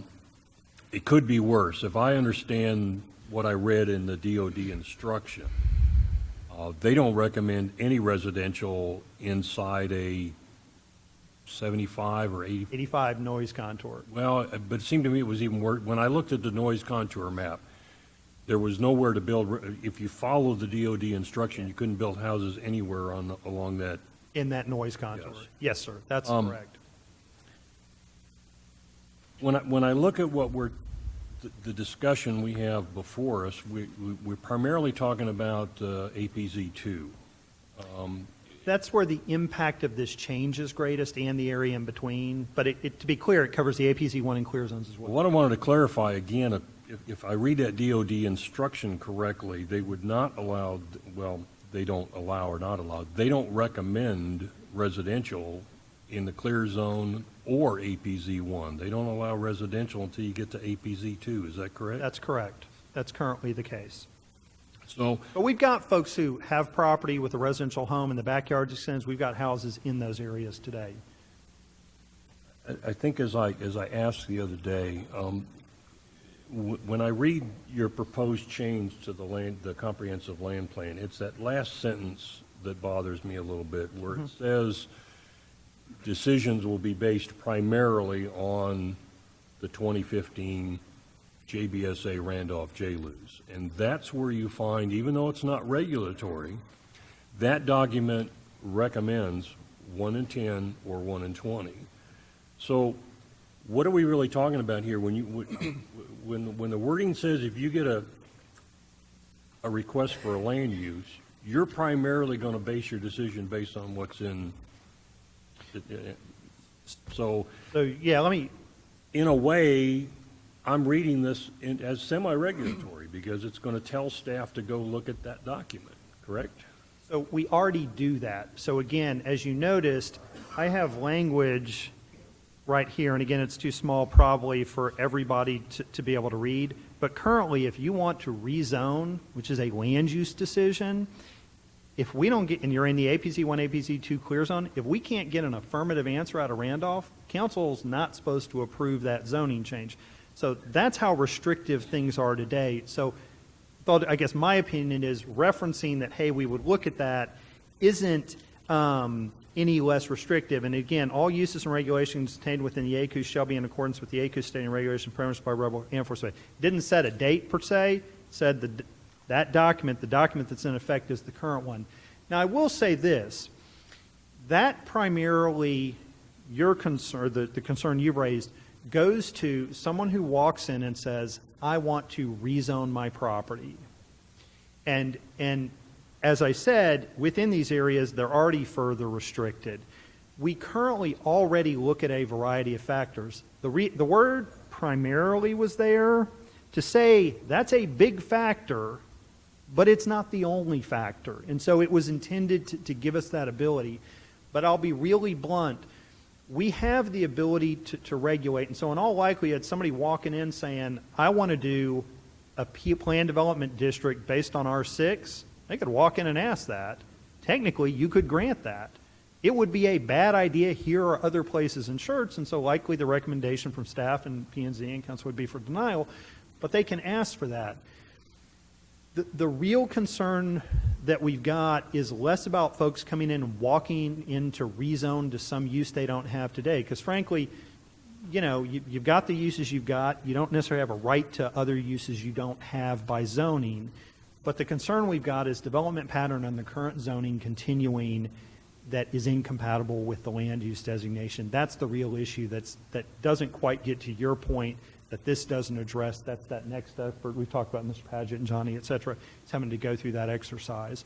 But I can tell you now from a staff perspective, current language in the code, if they're in those APZ areas, would cause us to look to it now, and likely based on that, we'd recommend denial, even without this change. This doesn't affect us there as much. Okay, and so some of the issues that, you know, I don't think I heard anybody that commented tonight speak against the need for some kind of regulation to stay compatible. It seemed like their concern was primarily with the densities we were talking about. So those would then be part of the whole zoning issue, I guess. Those are the issues we would bring up as part of that process? They are, but again, part of why I laid the stage for that now, or laid the groundwork for that now, is that you're right. Everybody stood up and said, support Randolph, support the mission, da-da-da-da-da. And again, I'm trying to convey a thought, so I'll probably misword this poorly, and I apologize. But where a bit then the problem comes in is where there are negative implications to folks from what's in that JLU's plan that's intended to support the mission. It's where things become hard for us. It's easy to do the right thing when it's easy to do the right thing. When it's easy to do the wrong thing, that's where it becomes tough to do the right thing. And that's a poor analogy, and hopefully you take the concept, but that's inherently the challenge. The tough part of this job is telling folks no on stuff because of this reason that you know jams them up. Most of us go into the public sector, be it the military, federal government, local government, because we want to get paid and have a job, but we want to make things better. We want to make the world better, as naive as it sounds. But that's probably why you did what you did in your career. And the hard part is telling somebody no because it's not safe with the system and we've got it to you. That's the hard part. And so I don't want to gloss that over. But again, the idea is that hopefully we can work through some things because of what the core concept there is and still find a way for folks to build a shed, have that granny flat, do whatever. But again, to be clear, we don't want them subdividing into a bunch of lots. And that's the stage that's set for tonight, though again, doesn't reference the density. I have a question. I just don't know how to answer. Okay. I guess what I'm fishing for, number one, the 1 per 10 and the 1 per 20 are not necessarily hard numbers. You could. It's a recommendation out of this, so let me be clear. We could go back and I can meet with folks and they could get up and go, all right, Brian's come off the 1 per 10 and now he's saying 1 per 7, and you've got Randolph going, Brian, what are you doing, da-da-da-da-da. And you've got property owners going, well, hey, let's do 1 per 5. And you may recommend 1 per 5, council may go 1 per 5, and it turns out to be 1 per 5. That's the way that process will work. Again, we will try to be creative to meet the intent, to not have those negative impacts either way, but likely at the end of the day, you're going to have somebody frustrated. Well, based on your experience, And we talked about the current recommendation where it was 2 lots per acre, and we didn't envision the lined up subdivision. We looked, can developers be creative enough to build a residential neighborhood at, say, 1 per 18 or 1 per, in other words, could we get some kind of do you think those kinds of things are possible, rather than are we going to say, are we basically looking at no residential development, or do you think there'd be creative ways to still allow that kind of thing? Yeah, so here's what I'd say. If you're in an area for 1 per 10 and you want to come in and you've got 33 acres and you want to split it up in 3 11-acre lots, that would be, assuming we went with that regulation, perfectly fine, perfectly acceptable. And we have folks walk in who say, I've bought 7 acres, 10 acres, whatever the case may be. So that stuff does happen. So yes, there are people who now build on that and have those houses and subdivide and do that. Here is the tough part. Again, as we've heard from many people, primarily as we've looked on the other side of 1518, where there is some sewer service and water service and more development activity, the sewer service is limited, we have had property owners stand up and say, the fact that the plan restricts me to 1 unit per 5 acres means my property isn't as valuable. The developer who's shown up, he wants to do 8,000 acre lots, and he won't pay me what I need for it, or won't pay me what he'd pay me for the other. And so to be clear, yeah, folks would do it, but you don't walk out of the deal as an owner compensated the same way as if you could do smaller lots. The more development you can get, typically that affects the property value. And so that's the issue, is you got folks going, yeah, it's not what we're trying to do. So that's a bit of the answer. Technically, yes, but I wouldn't try to justify to folks out there that would be okay with that. And a curiosity question: when we had the maps up there showing the changes, you could see the original Laura Heights, Yes. and there's a stub street that implies future development, I guess, to the east. Yes, sir. Potentially, yeah. Knowing how the city operates with plats and all that, is any of that already approved, or? We have not had development applications for this area to the east of the original Laura Heights, no, sir. Thank you. But again, that's the concern, to be frank, because that somebody can walk in and go, here's what the current designation is, or those folks right next door are state, what's the difference? So,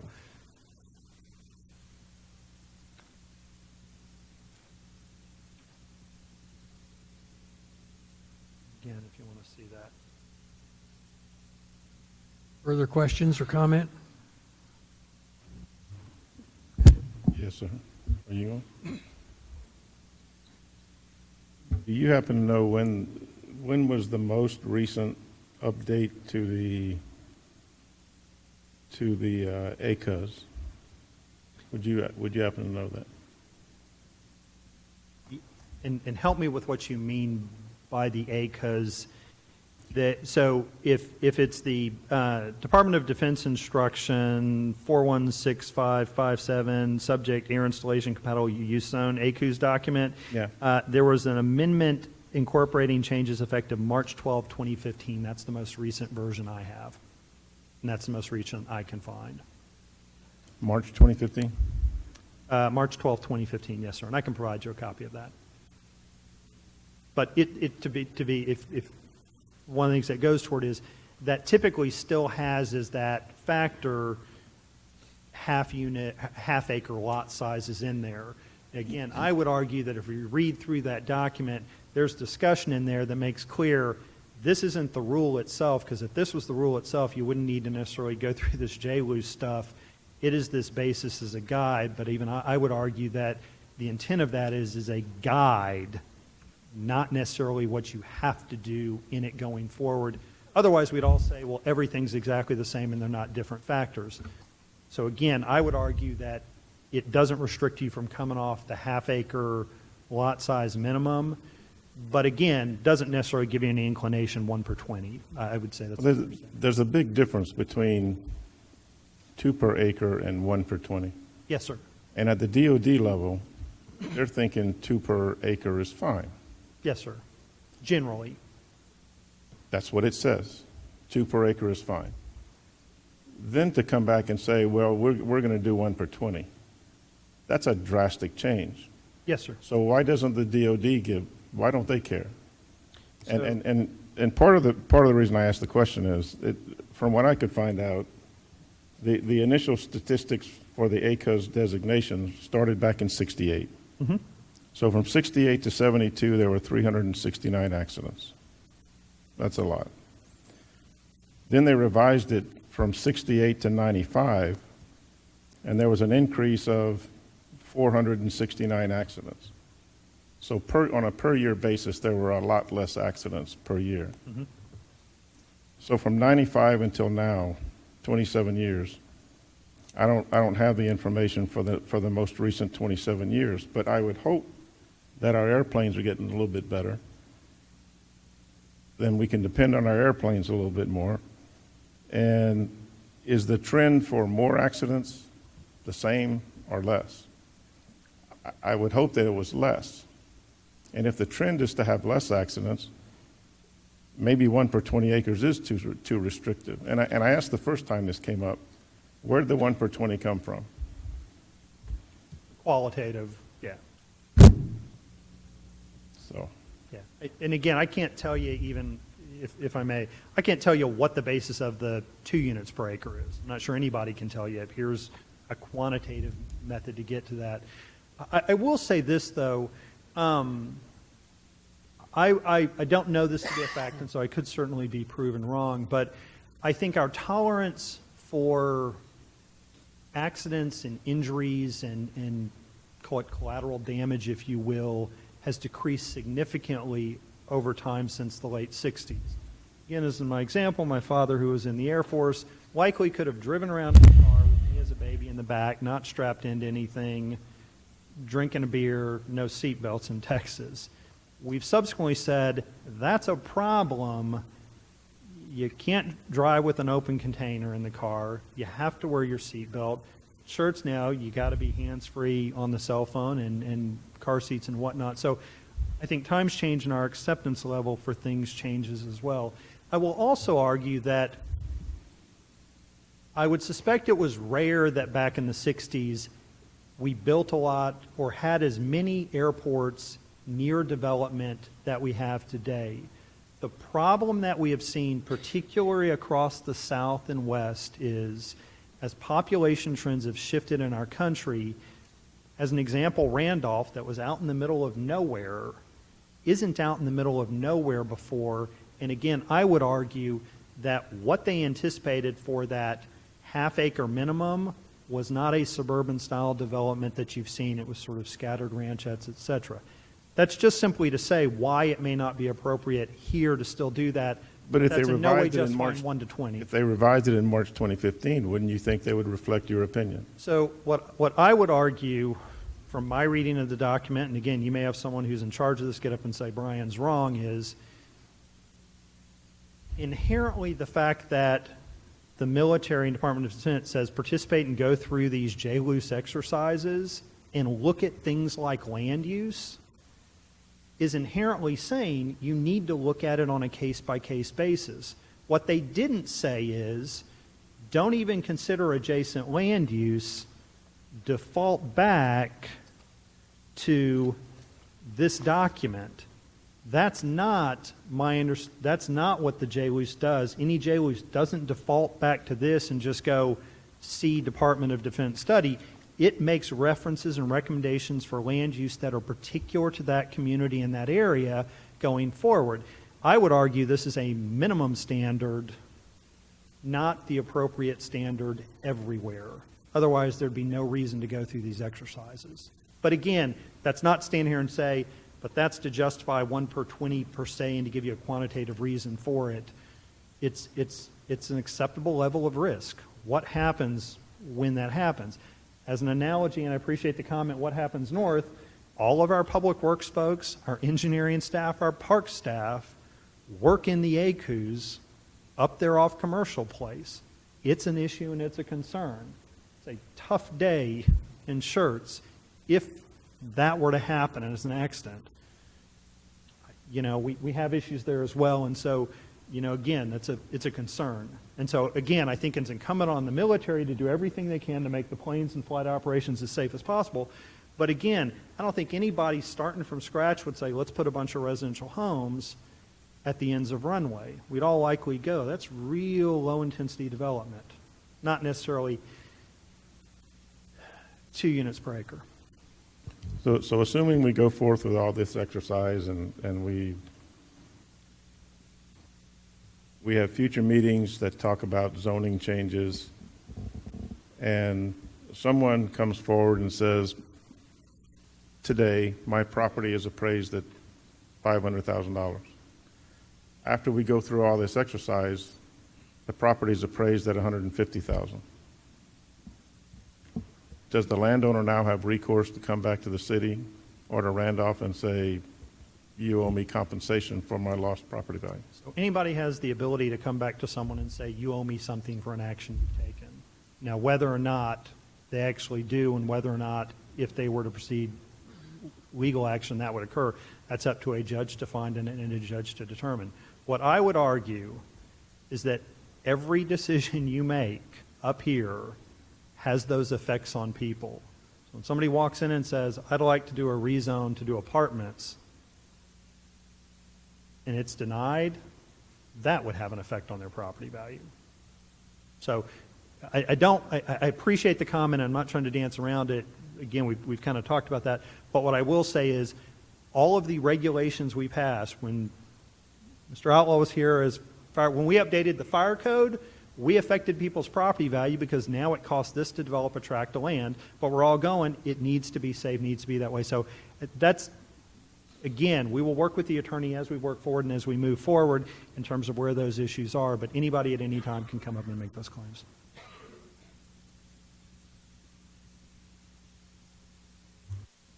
Where'd we get the noise contour?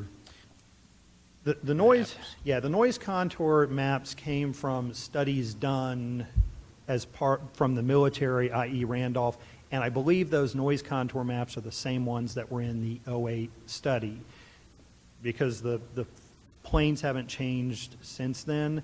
Now, I will say one thing that's discussed is there has been discussion, as we all know, those planes that are flying are older than I am. They've shown me, we can see the date they were built on there.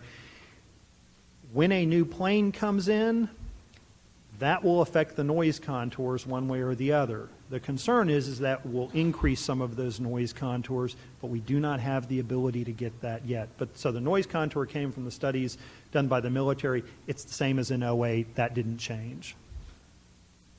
And I also, on your comment about accidents, or they incidents? Because I've been a maintainer out there for right at 50 years. Yeah. I've only worked 3 crashes. Yeah. There's been a lot of incidents with bird and bat strikes. Caused some damage, but it was not an incident. Yes, sir, and I agree with that. And again, I would argue, rather than say they're very few and far between, there isn't a reason to do it.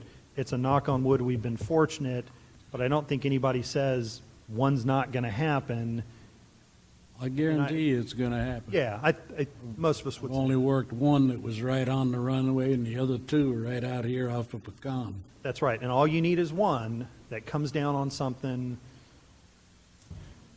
Yeah, I was just going to comment that I spent 20 plus years of my life in fire prevention, and the whole purpose of fire prevention is you plan for the worst.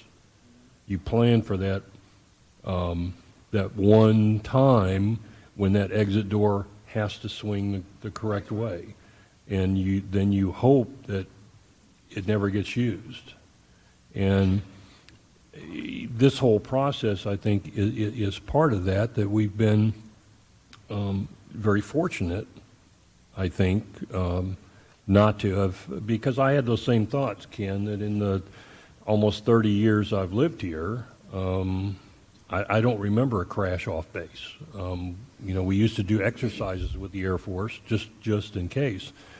But as you've said before, it only takes one.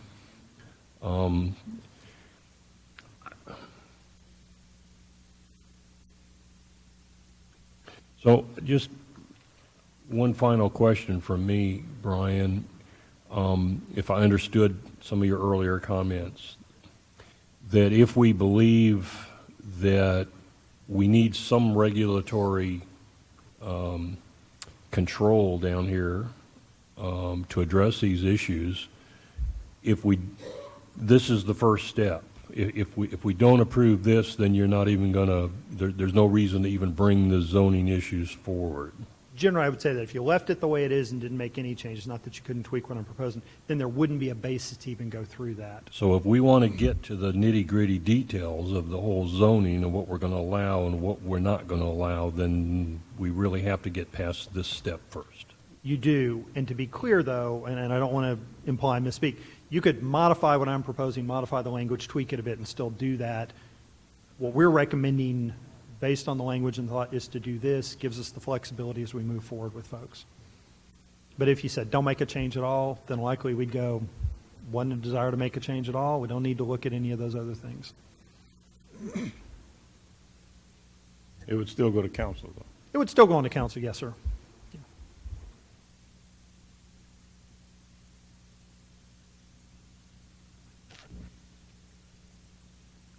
It's just a final comment.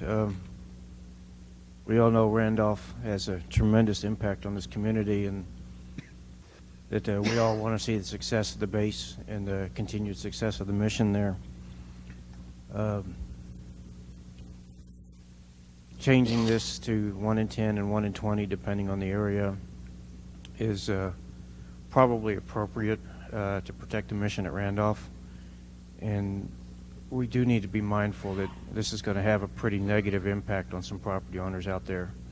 And assuming that this moves forward, I would hope that staff and council as well would continue to work with those property owners, especially the larger property owners in that area that's in between the two runway APZ zones, to provide them the maximum amount of flexibility to minimize the negative impact that something like this is going to have on them. Yes, sir, and if I will, I certainly appreciate that. I will say this, while we consider all of the factors that affect the sustainability and vitality of City of Schertz, and that includes obviously the impact Randolph has, my job is to look out for the interest of Schertz, not Randolph per se, and again, we feel it's a two-way street with that. So.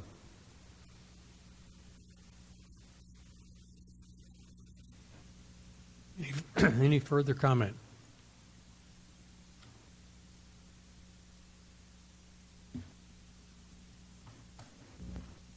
All right, this clearly is a complex issue with a lot of potential impact. I would just remind my fellow commissioners that the language of the public hearing item is simply to change the land use designation. That being said, if there's no further discussion, Chair will entertain a motion.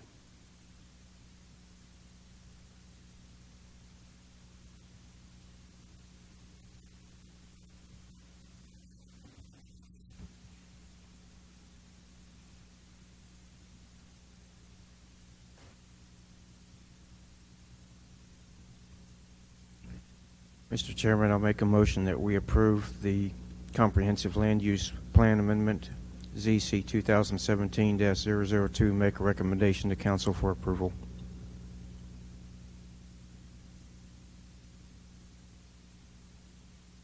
Second. I have a motion from Mr. Dalla, second from Mr. Brode, to make a recommendation to City Council on ZC 2017-002, recommending in favor. Further discussion? Not, call for a vote. Nay. Aye. Aye. Aye. Aye. Aye. Motion carries.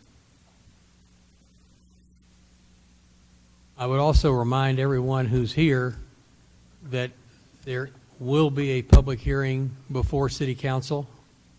Same issues, same commentary. And I would recommend to all of you to attend to hear how City Council looks at the issue. And I thank you for your attendance tonight. We appreciate your comments.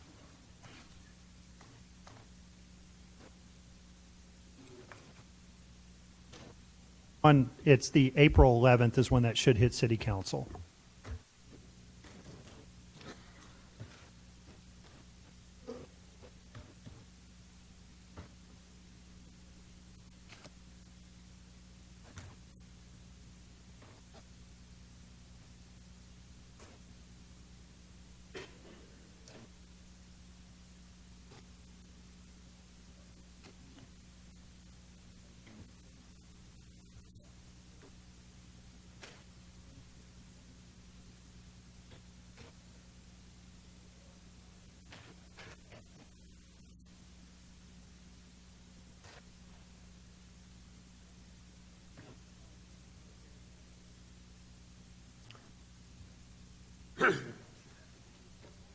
Next item on our agenda is under items for individual consideration is item 5A, which is WA 2017-002. Consider and act upon a request for approval of a waiver regarding rough proportionality on roadway construction related to the proposed preliminary plat for the reserve at Schertz 2, Unit 4, an approximate 29-acre tract of land generally located 900 feet northeast of the Greytown Road and Bennig Drive intersection, City of Schertz, Bexar County. This item was tabled at our March 8, 2017 meeting. We need a motion to bring this issue back off the table. Chairman, make a motion, we take WA 2017-002 off the table and open it for discussion. Second. Motion from Mr. Greenwald, second from Mr. Evans, to bring WA 2017-002 off the table for discussion. Call for a vote. Aye. Aye. Aye. Aye. Aye. Aye. Aye. Motion carries. Channery, good evening. Good evening, Commissioners. As you had mentioned, Mr. Chairman, the item was last presented to your Commission on March 8th. At that time, your Commission identified a discrepancy between the proposed improvements that were listed in the waiver request letter compared to what was listed in the rough proportionality worksheet. In an effort to provide the applicant the opportunity to correct the error, staff had requested that the item be tabled. Since the last meeting, staff worked with the applicant to correct that error, and as the applicant reviewed the items to ensure consistency between the waiver request letter and the rough proportionality worksheet that accompanied the letter, the applicant also had made some additional revisions so that the worksheet is reflective of the most current estimated costs associated with each improvement. So the cover letter identifies the intersection improvements, and one of which you'll notice is the Lazar Parkway roadway equals 2 culvert crossings. That was previously identified on the last letter. However, the typographical error that was in the rough proportionality worksheet incorrectly identified the 2 culverts at a different location. That has since then been corrected.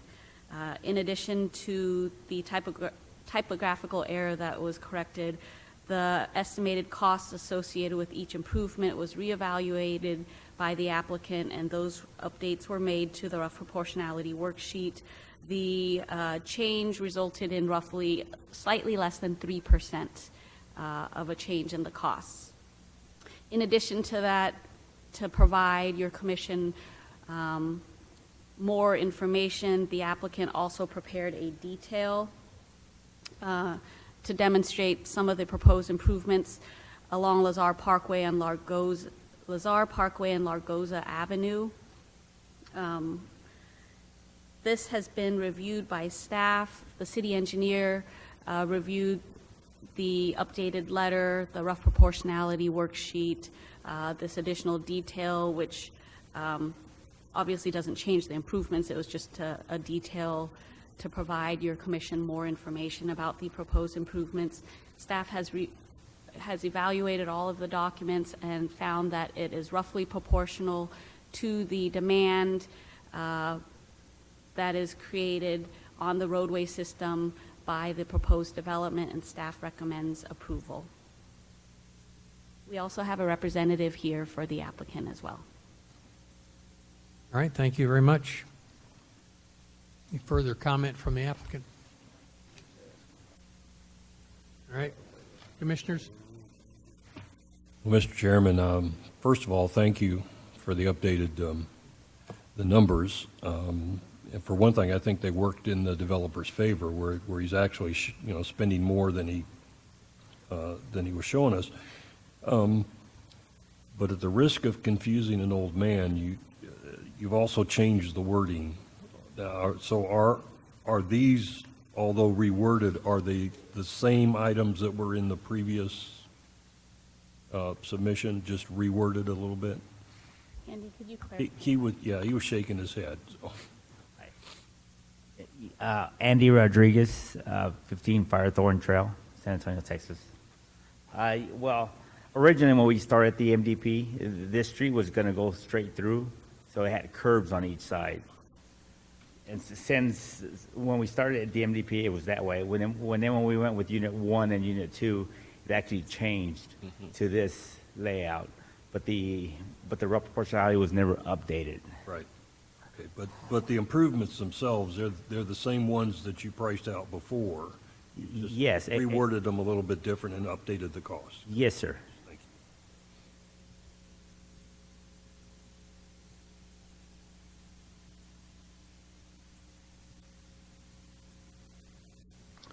Further questions, comments?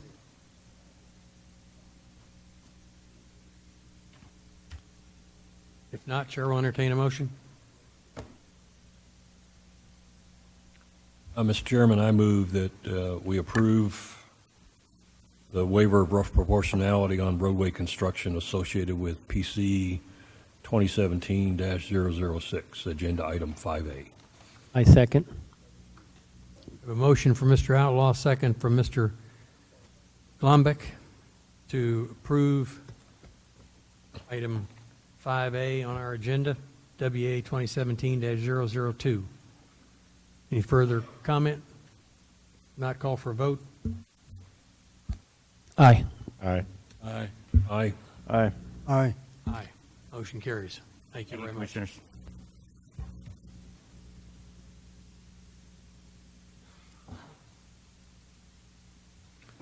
Next item on our agenda, Item 6, requests and announcements. First by commissioners to place items on a future agenda.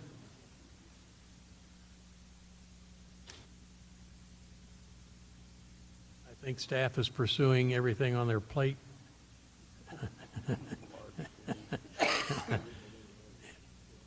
Hopefully within the next couple of meetings, we'll hear possibly some UDC updates and others. Lisa, do we know where the next APA conference is? Did that come in yet? Briscoe. Frisco. Okay. That sounds familiar. Yep. Brain re-engaged, yep. All right, 6B is announcements by commissioners.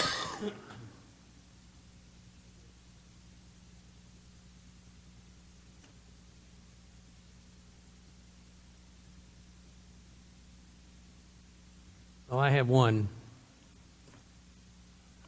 After a lot of consideration, deliberation, I have decided that nearly 25 years is enough on Planning and Zoning Commission, and I'm not going to seek reappointment after this present term ends May 31st. A lot of reluctance on my part, but the catalyst behind that is that Susan and I, after years of looking at the Army residence community as a place to possibly move and begin a new chapter in our lives, have decided to do that. And we are excited about it. I think there's some challenges ahead, but you know, we're going to deal with those. But obviously that takes me out of city of Schertz, and means that I can't continue on the Planning and Zoning Commission. But I as I say, much deliberation time went into that, but we think the time is right now to make the move, and you know, it's what we're going to do. But as I told the staff earlier today, I have mixed emotions, mainly because I'll miss tremendously the people that we've been surrounded by, both from the staff and from the dais. And that always is the thing I think you regret the most when you make change, is the loss of the people around you and the ones who really have become a working family with you. So my thanks to everybody on the dais and commissioners past for that, in that regard. It's been a great ride, and I've enjoyed it, or I wouldn't have been on the commission as long as I have. But there's much work to be done, obviously. I intend to complete my current term to May 31st, and then we'll turn it over to council to reappoint.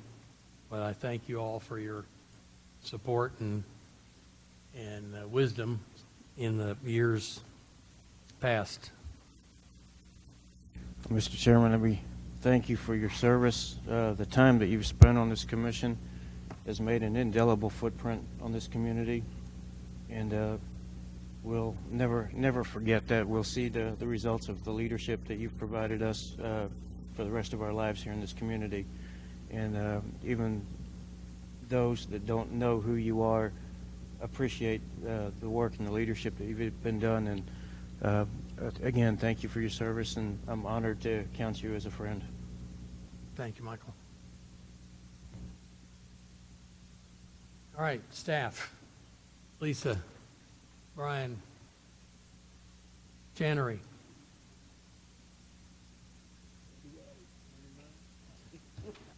And Emily. We'll get the whole. We got a couple new site plan applications. This one is still currently being reviewed by staff, just so that you're aware of the location. If you're driving on Frontage Road off the 35 from 3009 towards Schertz Parkway, so going west, you'll see the development currently occurring right now, which is Focal Point Vision. This is the lot not immediately behind it, but one behind that. We received an application for a site plan for 4 buildings to be constructed on this lot, totaling just over 100,000 square feet. Due to the size, there's several pages here, so let me just scan through each of them. The first included 1 building. Here's 2 more buildings. And there's the 4th building.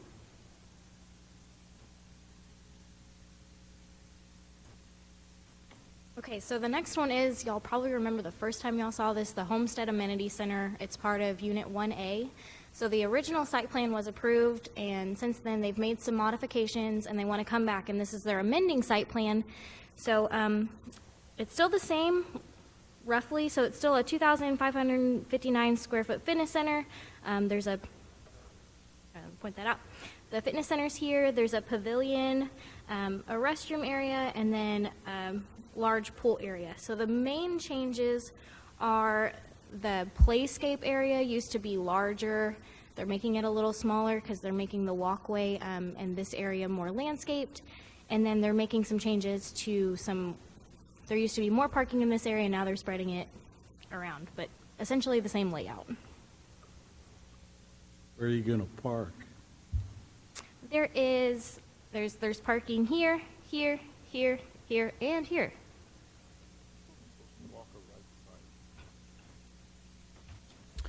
Additionally, in your packets, Commissioners, you have the monthly financial report for February 2017. And we've also included a copy at y'all's request of the January 11th, 2017 CIAC minutes as approved by Resolution 17R14. For the full resolution, you can go online to our website and pull it up. They will, inside of that resolution, has all of the minutes as well as the semi-annual reports that you forwarded for recommendation in favor of to City Council for approval. Sorry, there we go. So that ordinance is available online. It was a little long for me to print the whole thing because I believe on all those we kind of tag in the current CIP plan in there, and so it's like 170 pages. Wanted to save some paper, so just got you all the minutes as approved. That's all that staff has. Very good. Thank you very much. There's no further business on our agenda tonight, so Chair will entertain a motion to adjourn. So moved. Mr. Greenwald, we are adjourned 8:31.